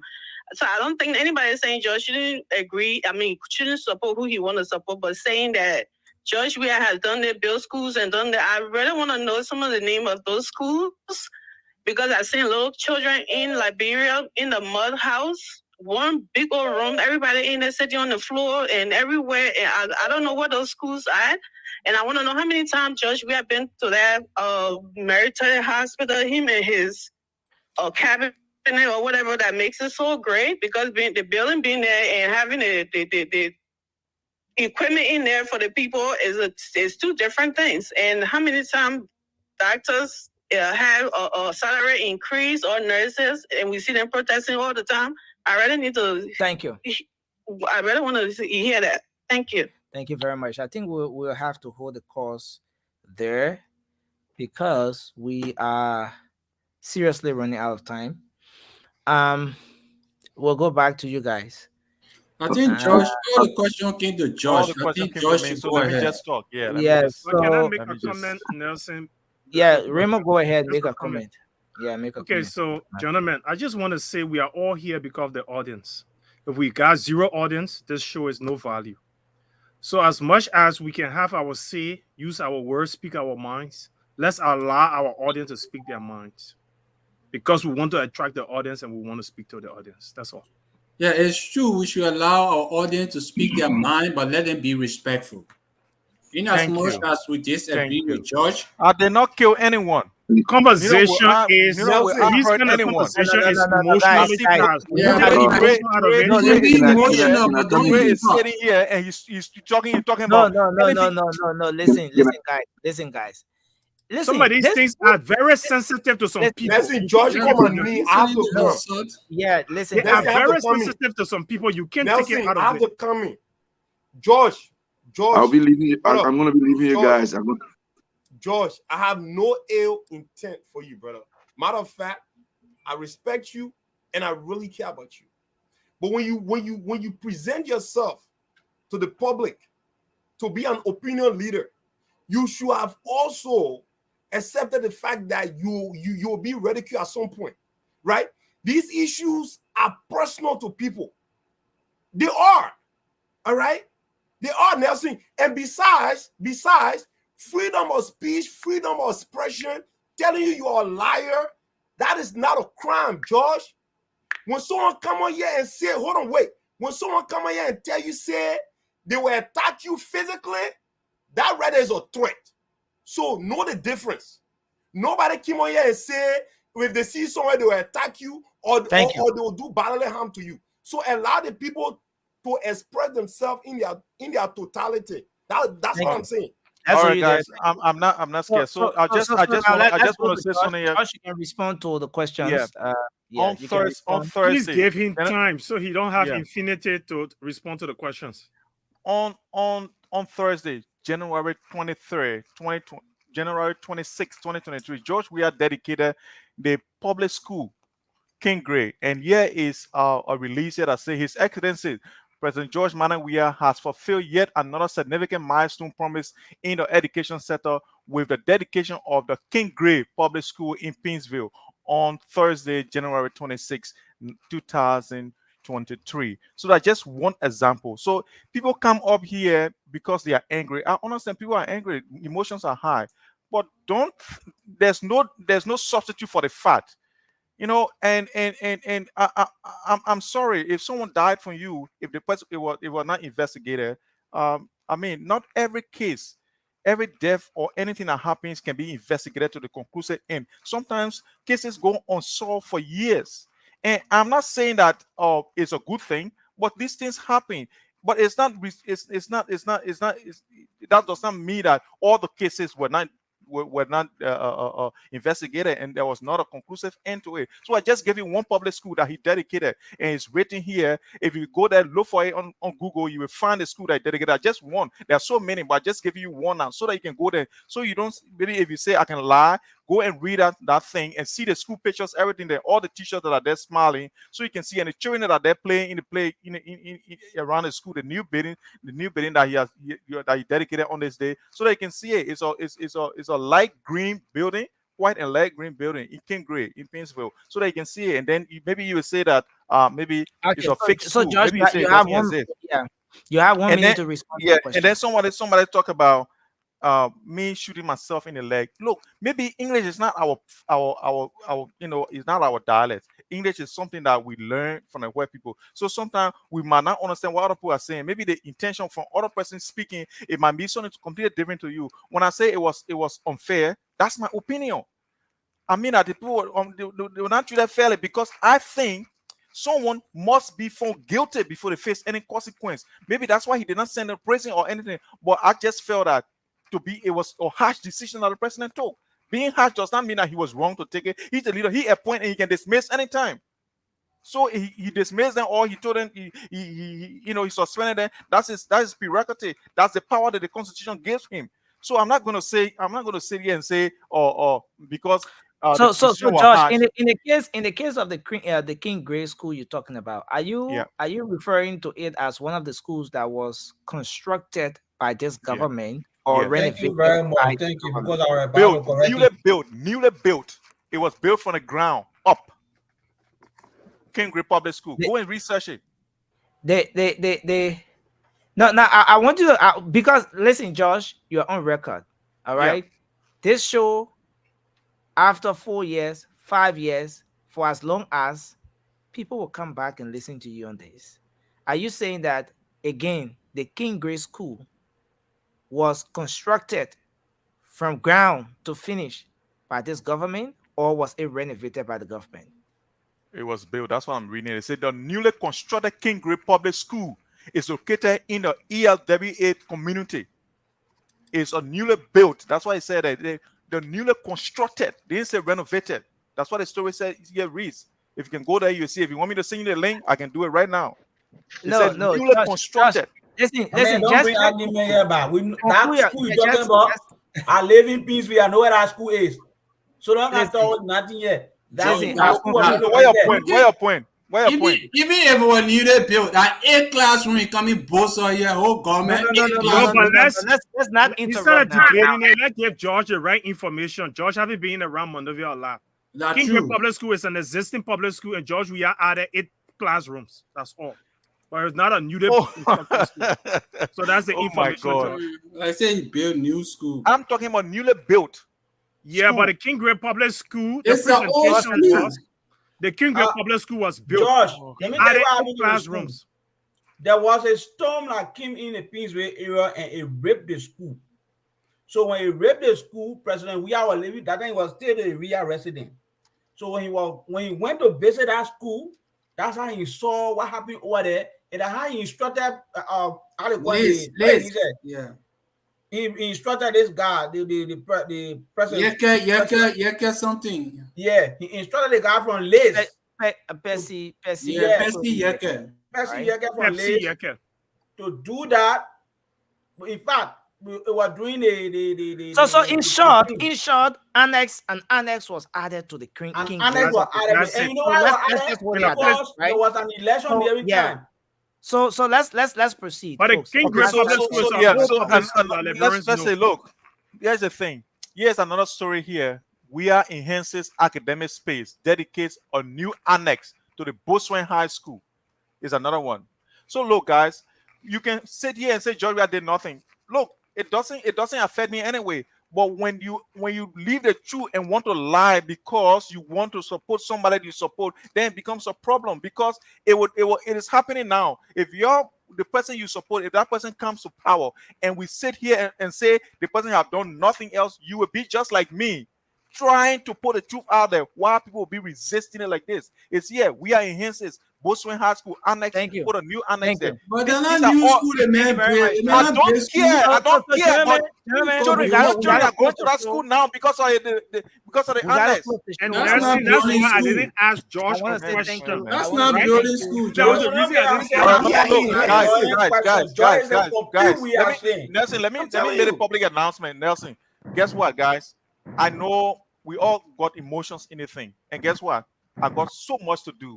I only come here to provide information, but the way I see it, I'm become an antagonist here. So, guys, this will be my last time on your show. No. Your show, I will not be here again because I'm not here for people to be insulting me. I'm not being paid for this. I'm not being paid for this. I can do so much to be able to. I'm not going to be here. If you do what you want to do, this is my last day on your show. Thank you. If you should be able to take it, George. No, I'm not going to be here, guys. I got so much to do, man. Josh, you teach a lot to the Liberian people when they get back. But information is not I'm lying. I'm not going to be here. This is my last time. Information is not factual, so the program will come after you. I will not hesitate. Okay, yeah, it's not factual, so I will not bring false information here anymore. Yeah, that's fine. George, I'll make the show better. Better. Listen, gentlemen. You got your choice, George. Yeah, I get it. And I already chosen it. Hello. But I will stay here until the show ends. Gentlemen, listen. We have a rule on the show. It doesn't tell well for me to keep putting some of you guys in the background. It doesn't tell well. I try to avoid that, but you keep pushing me. When someone have the flow, let the person speak. Let the person learn. But you can't keep interrupting the person. It doesn't tell well. So we're going to do our closing now. We will start with Toure. We move to Josh. We move to Sharif. And just like that, Mobile will take us home. Toure, can you give me a time so I can go? I'll have to go home. Stay at the office. I want to be the first, guys. I want to go. Go ahead, Sharif. Go ahead. I yield my time to you. I want to be the first because I want to go. Thank you so much, Toure, and thank you, Nelson. My Liberian people, first of all, our sincere apology for the way we conduct ourselves tonight. Nelson, I want to be the first because I want to go. But let's have Let's have Sharif to conclude. Okay, okay. Again, sorry again for the way we conducted ourselves tonight on this show. Apology. So again, today was another day again that we had the opportunity to come on this platform and then speak to you directly as relate to what our various candidates will do when given the opportunity to serve you, the Liberian people. With that being said, we have the election is less than 35 days. In less than 35 days, we have a mandate at hand, and that mandate is to change the trajectory of our nation and to get the to select our new elect our new president, which is Joseph Numa Boakai. I'm asking you to vote Joseph Numa Boakai simply because he's the most qualified in this race. He's the most honest person in this race. He's the man that that has a proven track record that he can build a government of inclusivity. This is the man that can build a government that we bring about the justice system that works for every single one of you. He's going to build our roles and revamp our educational sectors and our healthcare systems, and also that we deharmonize our civil servant salary by increasing your salary, including our security apparatus. And also, this man that we rebrand our image on the international scene as well. He will rebuild our foreign policies that has dwindled under this government. So we're asking you for a favor, please, on the 10th of October 2023. Please go out there and vote Joseph Numa Boakai. Let's not push this election to second round. We can do this on the first ballot. Vote Joseph Numa Boakai, the number 2 on the ballot. Thank you so much again for the opportunity. Thank you, Nelson. And thank you. Thank you very much. All of you guys again. See you guys tomorrow. Good night. Oh, Nelson, not me? Yeah, Nelson, no, right after Ture, you go, Look, Josh. Josh, I want to tell you, brother. You leaving by saying that you leave this platform because of what transpired today. You'll not be doing yourself justice, and you're certainly not going to be doing your party justice. Look, in as much we can all sit here and try to say our candidate, but it's also important that you be a judge. That's what you believe in. Do not quote on people. Do not quote on your people. And I truly believe, Josh, you come here to sell to the people, and that is your right. That is your constitutional right. And people also have the right to disagree with you, my brother. Right? People also have the right to disagree with you. So I'm just pleading to you as a brother, please reconsider that decision and come back and talk to your people. Face them. We're going to need you. The transformation that we need in Liberia, every one of us here, we all have a role to play. And you can come on this platform when people also have their hope. You're the only CDC. Seditions that was too. Since we started coming on here, every day you make it a business to be a judge. Make the sedition in the comments section to be there. To know that they too have a reputation on this midnight politics on spoon. So I'll just say my recommendation or what I ask you to do as a brother, please do not quit. Don't do it. And I'm going to say this, Liberian, my people, election is October 10th. You have experienced 6 years of calamity. You have experienced 6 years of misrepresentation. You have experienced 6 years of absolute disbandment. Make your decision, make your voices heard. Vote number 6, vote Honorable Tiaon Gonglo for rule of law, for accountability, for transparency, for good governance, and for the betterment of your life, your children, and the next generation. Thank you very much. Thanks a lot, Ture, for making your contribution, your closing. Josh, you can go. After Josh, we take Cindy, and then Alfred, Raymond, Sylvester, and then Morba will take us on.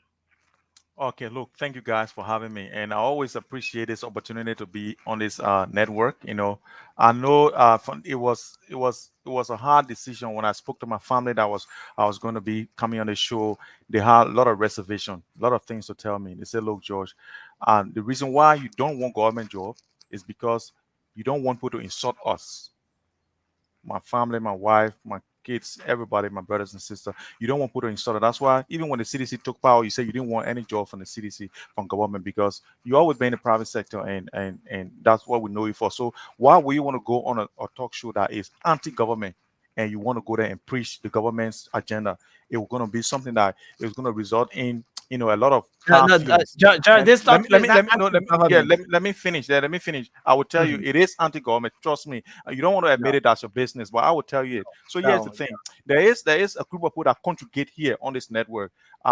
This network has been thrown around into a propaganda machinery against the government. I know that. I'm not stupid, and everyone knows it. So we need to be fair when we speak things. I came here hoping that I will be able to be respected just like I respect everyone else who have a different opinion as me.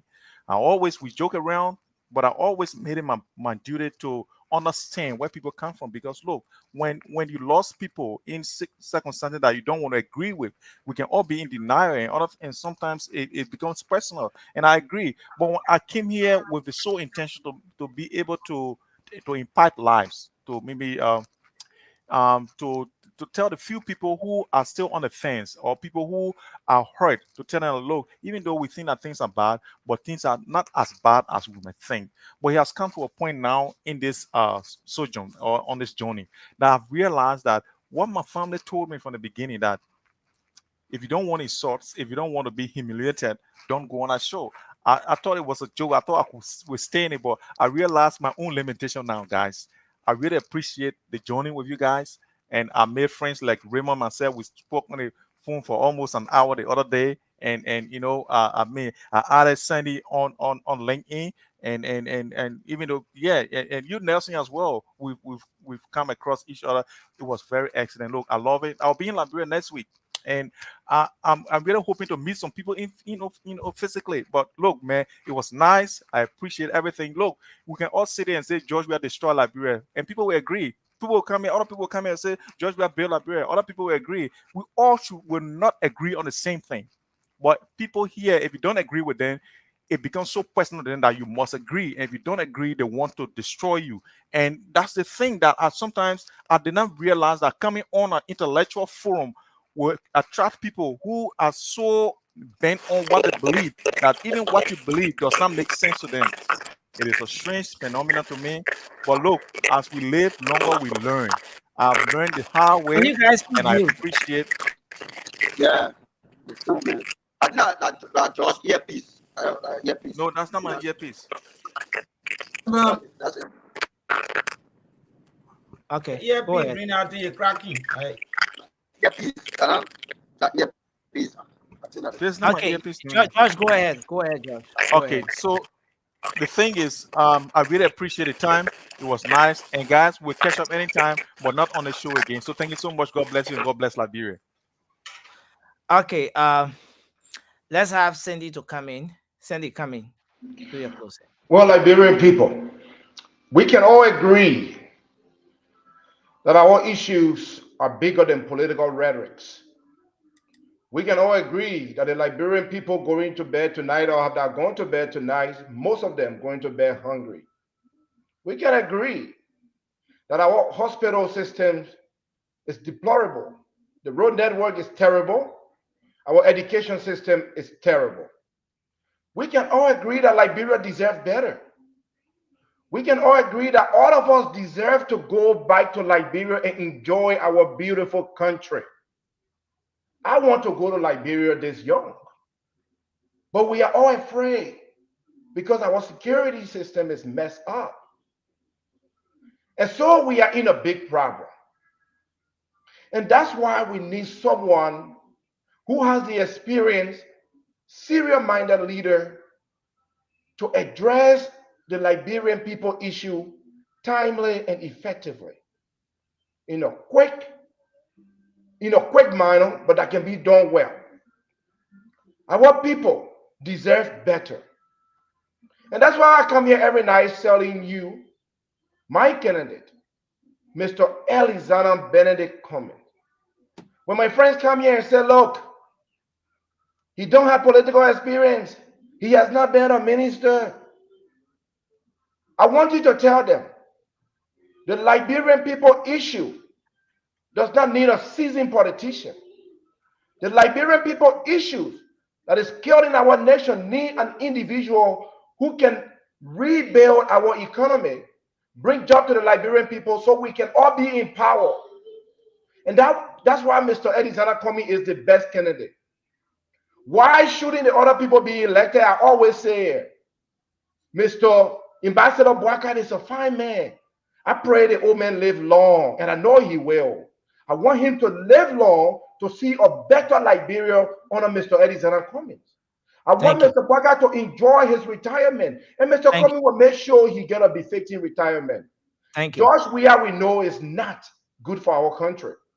So please, let us think about Liberia. Let's vote Mr. Komi so that our country can be better, so that our country, Liberia, can be on path with Ghana and other countries that are doing well in the region. Thank you very much. I thank you for coming here every night, and thank you for listening to us. Thank you. Thank you. Go ahead. Let's hear you, Alfred. Again, I want to say thank you so much, Nelson, for giving me the opportunity to always come here to share my opinion, my view as it relates to our dear country. But I will begin with this statement from Michael Kpakala Francis. Michael Kpakala Francis, writing to the Pope in Rome, says that we will raise a leader from among us. And many of us, young people, will hear him as a king. That prophecy has come true tonight.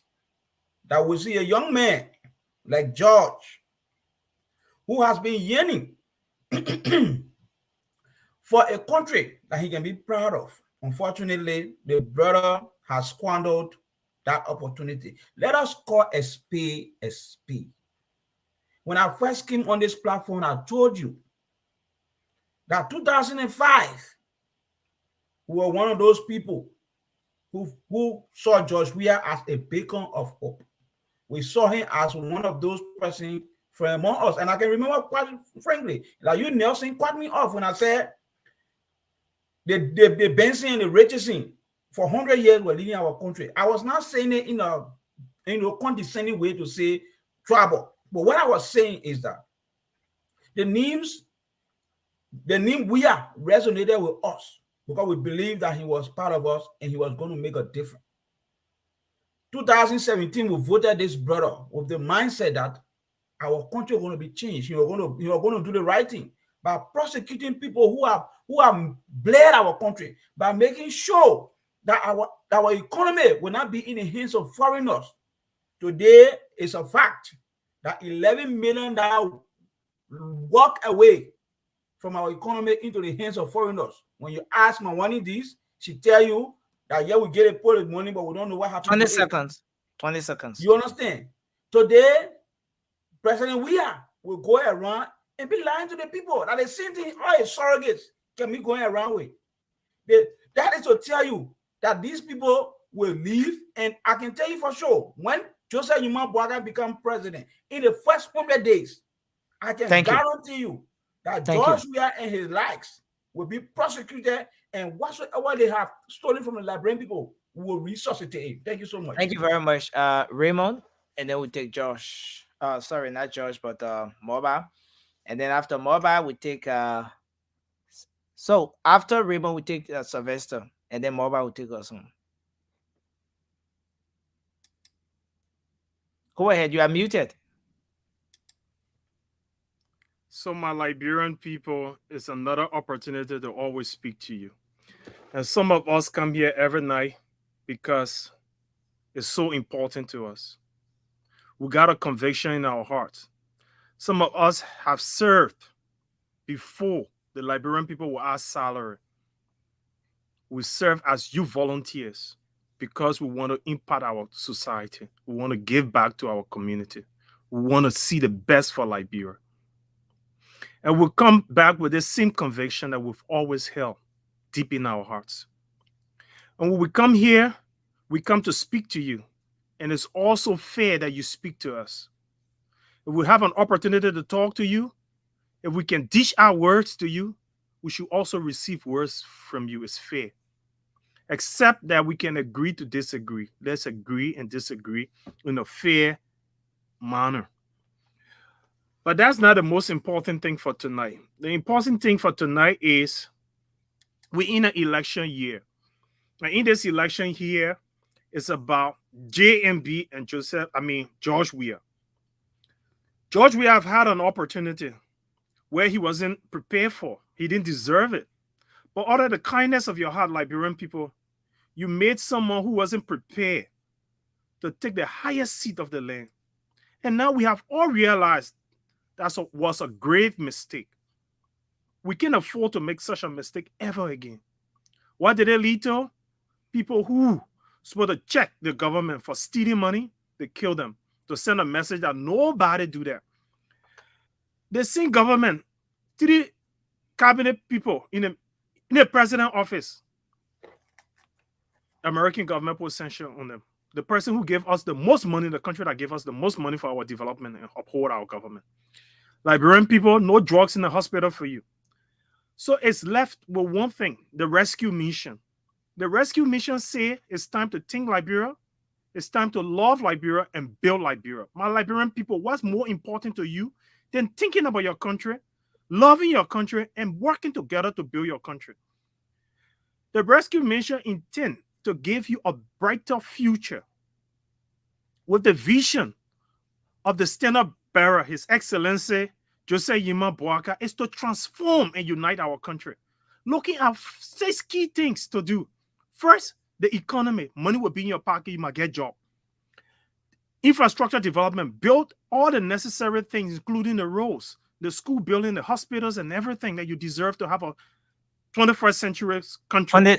20 seconds to conclude. Ensure that all of the trash that Jefferson Koji and the like of George Weah left in your country, how your country is so filthy and leading to a lot of diseases outbreak in our country. Ensure that it's better. And even our environment, all the sea, washing up our shores, flooring. I saw a flood today that took place in somewhere around the Bourgeois Island area. All the kind of thing. Ensure that the drainage and the waterways are dredged. During President Ellen time, we did a study and we realized that flooding was going to be an issue. We were managing the drainage every year, having contractors dredging the waterways to ensure that the water level does not go high. This government don't care about it. Joseph Yima Boaka is going to ensure that that is done. Government and the rules of law, where anybody can do anything. George Weah can do anything. You go to the coast, nothing can come out. Yeke Koloba today hasn't gotten paid his due salary. Thank you. Ensure that youth, especially the Zogos, are in the streets. Leave the streets, and there will be a facility to care for you. Look, it's time to go to joeboaka.com. Liberians, make your donation. Sacrifice to be a pool washer, and let's win this country together. Forget about Alexander Cummings with Mehi Commerce Minister. Forget about Councillor Gongo. The floor is yours. We're giving Justice Minister position. All of them will work in the government. Joseph Yima Boaka is intending to job a government of inclusion. Thank you. Raymond, your time is out. Thank you. Thank you, sir. Anyway, it was a wonderful show tonight. I mean, at least everyone had the opportunity to sell their candidate and pose questions to the opposite candidate. That's a way of exchanging views and ideas, which is good. All we want is a better Liberia. We all want a Liberia where we all can survive, we all can live happily, and till God call us. Now, for all of you that are here, regardless of what party you represent, my question I keep asking myself today is, all of these people that are propagating the party policies and what they would do, every day you are on this show, what will you do if you don't get a government job? What will you do if the UP does not appoint you in government? What will you do when ANC does not represent you in government? What are your plans for the private sector?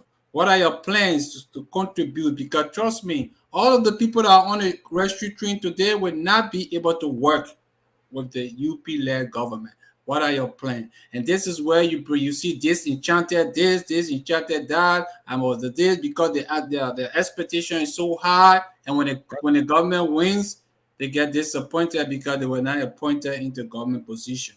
So just brace yourself for that. But we want a better Liberia.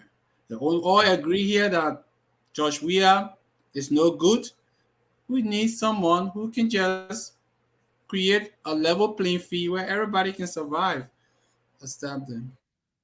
Thank you very much. Mobile, you can take us home, sir. Yeah, thank you, Nelson, thank you. Well, my brother George getting angry tonight because he spread a lot of lies. First of all, George came on the platform. He said the government investigated the 3 missing boys, the auditor death, and they came out with a conclusion, which is a closer. But when we ask them for the document, they can't show it to us. So that's one part, one side. What made the people angry tonight? And the movie on George, because it's the misinformation. They say a hungry man is an angry man. The people who in Liberia, they are feeding what? They are feeding today because of George Weah. And you come on the platform trying to mock at them, trying to, if you're selling your candidate, say your candidate in a very respectful way that people will be like, oh yes, George Weah did this, but he never do any boss saying it. But you can come on the biggest platform in the Republic of Liberia, we all know, and you can't speak misinformation to the Liberian people and you say they will not go for you, they will go for you, and I know the Liberian people will go for internet, so he just got to resign. In my conclusion, well, all many Liberians around the world, please, let us rally around JMB. JMB is the only person that can transform that country from where it is today to a modern day Liberia. I can tell you for sure, JMB, he had the experience, even in the United States here, right? If you're going for a job interview, the people look at your resume and they see the amount of time you have worked to that position, they elevate your salary. They give you more salary based on your year you spent to that job. So if we're looking at qualification and we're looking at people who spend more time on the job, we'll take JMB, and he understands all the hole, the error, where all the leakage from. So JMB is number 2. Go there on 10, vote JMB as president of the Republic of Liberia. And don't forget, go to joeboaka.com. Make your contribution so our pool washer can be well paid and they can protect our vote at Summit. The time is up. For 3 seconds, I just want to say to Sylvester quick. It's very important. Yeah, I want to speak to Sylvester too. For 3 seconds, Nelson. Just for 3 seconds, please. Sylvester, some of us come here because we love our country. Some of us come here because we believe in the platform of those that we are talking for and talking about. I have no desire for government job, and I do not come here saying to people what I do. You know that I'm in the healthcare, and I love the private sector. I have a couple businesses in Liberia that are doing well. I'm employing a lot of young people, and that's what I intend to continue doing. I do not have any interest in government job. Thank you. If I may speak to that, Nelson, some of us have been contributing to Liberia through non-governmental organizations. We even formed an organization of young people where we gave back to the country. We went to government to serve. Because I'm an engineer, I'm a technician, I'm not a politician. Never held any political appointed position before. Don't intend to hold one. So if I serve the government, because government, the Ministry of Public Works needs engineer. So I will serve as an engineer, but not a appointed position. And that's from a place of conviction. Yeah, but besides that, in Liberia, the private sector pays engineer more than the government can afford to pay engineer. When I work in the private sector, all my jobs are high in the private sector. I made more money. So we are not here to get a government job. But again, let us despair the information that going to government job is a place to get rich. Government job is a place to serve your country. Thank you, Raymond. Thank you, Raymond. I'm sorry we have to hold you there, folks. I mean, that statement was not made. This is how we end up on this edition of the program. You can put me behind it. You can put me on the back. You have the opportunity to say what I got to say. Yeah, but listen, Alfred, we gotta go. We don't have time again. Man, the show over. Before we finish closing statement. I want to say thank you to everyone tonight. Listen. We'll have a great conversation tomorrow. It will be a great show tomorrow. I want to say thank Nancy, you. They get a man 3 seconds back. Yeah, please, Nancy, I beg you. I beg you, my man. All right. Okay, let's hear what you want to say. Thank you. Brother Sylvester, I would have sitting here on the show here. I served in the armed forces of Liberia for 9 years before coming to the States. Okay. So when we come here, we come with a lot of passion. When the armed forces of Liberia were seen as a faction where people never trust it, we raise our hand and say we will build the institution and it will be respected. Today, the armed forces of Liberia, I am proud to tell you, the armed forces of Liberia you have today, I am proud of that organization because of where we have brought it. So when we come on the show, we come with passion to make sure that our country, all the institutions in our country, working for the better. Because we are here and we are seeing how institutions are working out here. That's what we want in our country. Thank you. Thank you very much. Thank you, Nelson. Thank you for your service. Thank you very much. Thank you for your service. Thank you for your service, Alfred. I mean, I didn't know you're a military man, but thank you for your service. Well, I can still beat you on me. I can whip you on bro. One of the military guys, you guys can tell thanks for your service. Engineer who volunteer, go in the field every day, work, and not get paid. Thank you for your service too, Raymond. You get like attention. Good night. Look, listen, Raymond. Well, Raymond, thank you for your service, Raymond. Raymond. I gotta take everything one by one. Like only way I'll go. So thank you, gentlemen. I appreciate everything. Okay. Sylvester, thanks a lot, man. I appreciate you. Thank you so much. So folks, that's how I would like to draw down the curtains on this edition of the program, the Late Night Show. Thanks a lot for participating in the program. Thanks to all of you making your contributions in the comment section. We sincerely appreciate the fact that you follow the show, that you follow what we do. And yes, it can only get better. So we want to say thanks to you all. You can join us tomorrow for another edition of the program. We'll be here with a Late Night Show. And again, the platform is open to everyone. Once you see the link in the comment section, just click on the link. Come on. Talk about, express yourself on the different issues. Yes, we want to see new batch of people coming on every night, and you have to seize the opportunity and make use of this platform that has been created for everyone. So they will come your way again. I'm Nelson Colette. We've been live on Spoon FM 107.5 and Spoon TV, Fabric Radio 101.1 and Fabric TV, Super TV, and also on YouTube at Spoon Talk Live. Thanks a lot. I'm Nelson Colette. Till we talk again, have for yourselves a good day, and let's remember to keep the peace. Bye-bye for now. You want to know what is happening, Moravia Tunto Spoon. Politicians want to make their decision, just Tunto Spoon.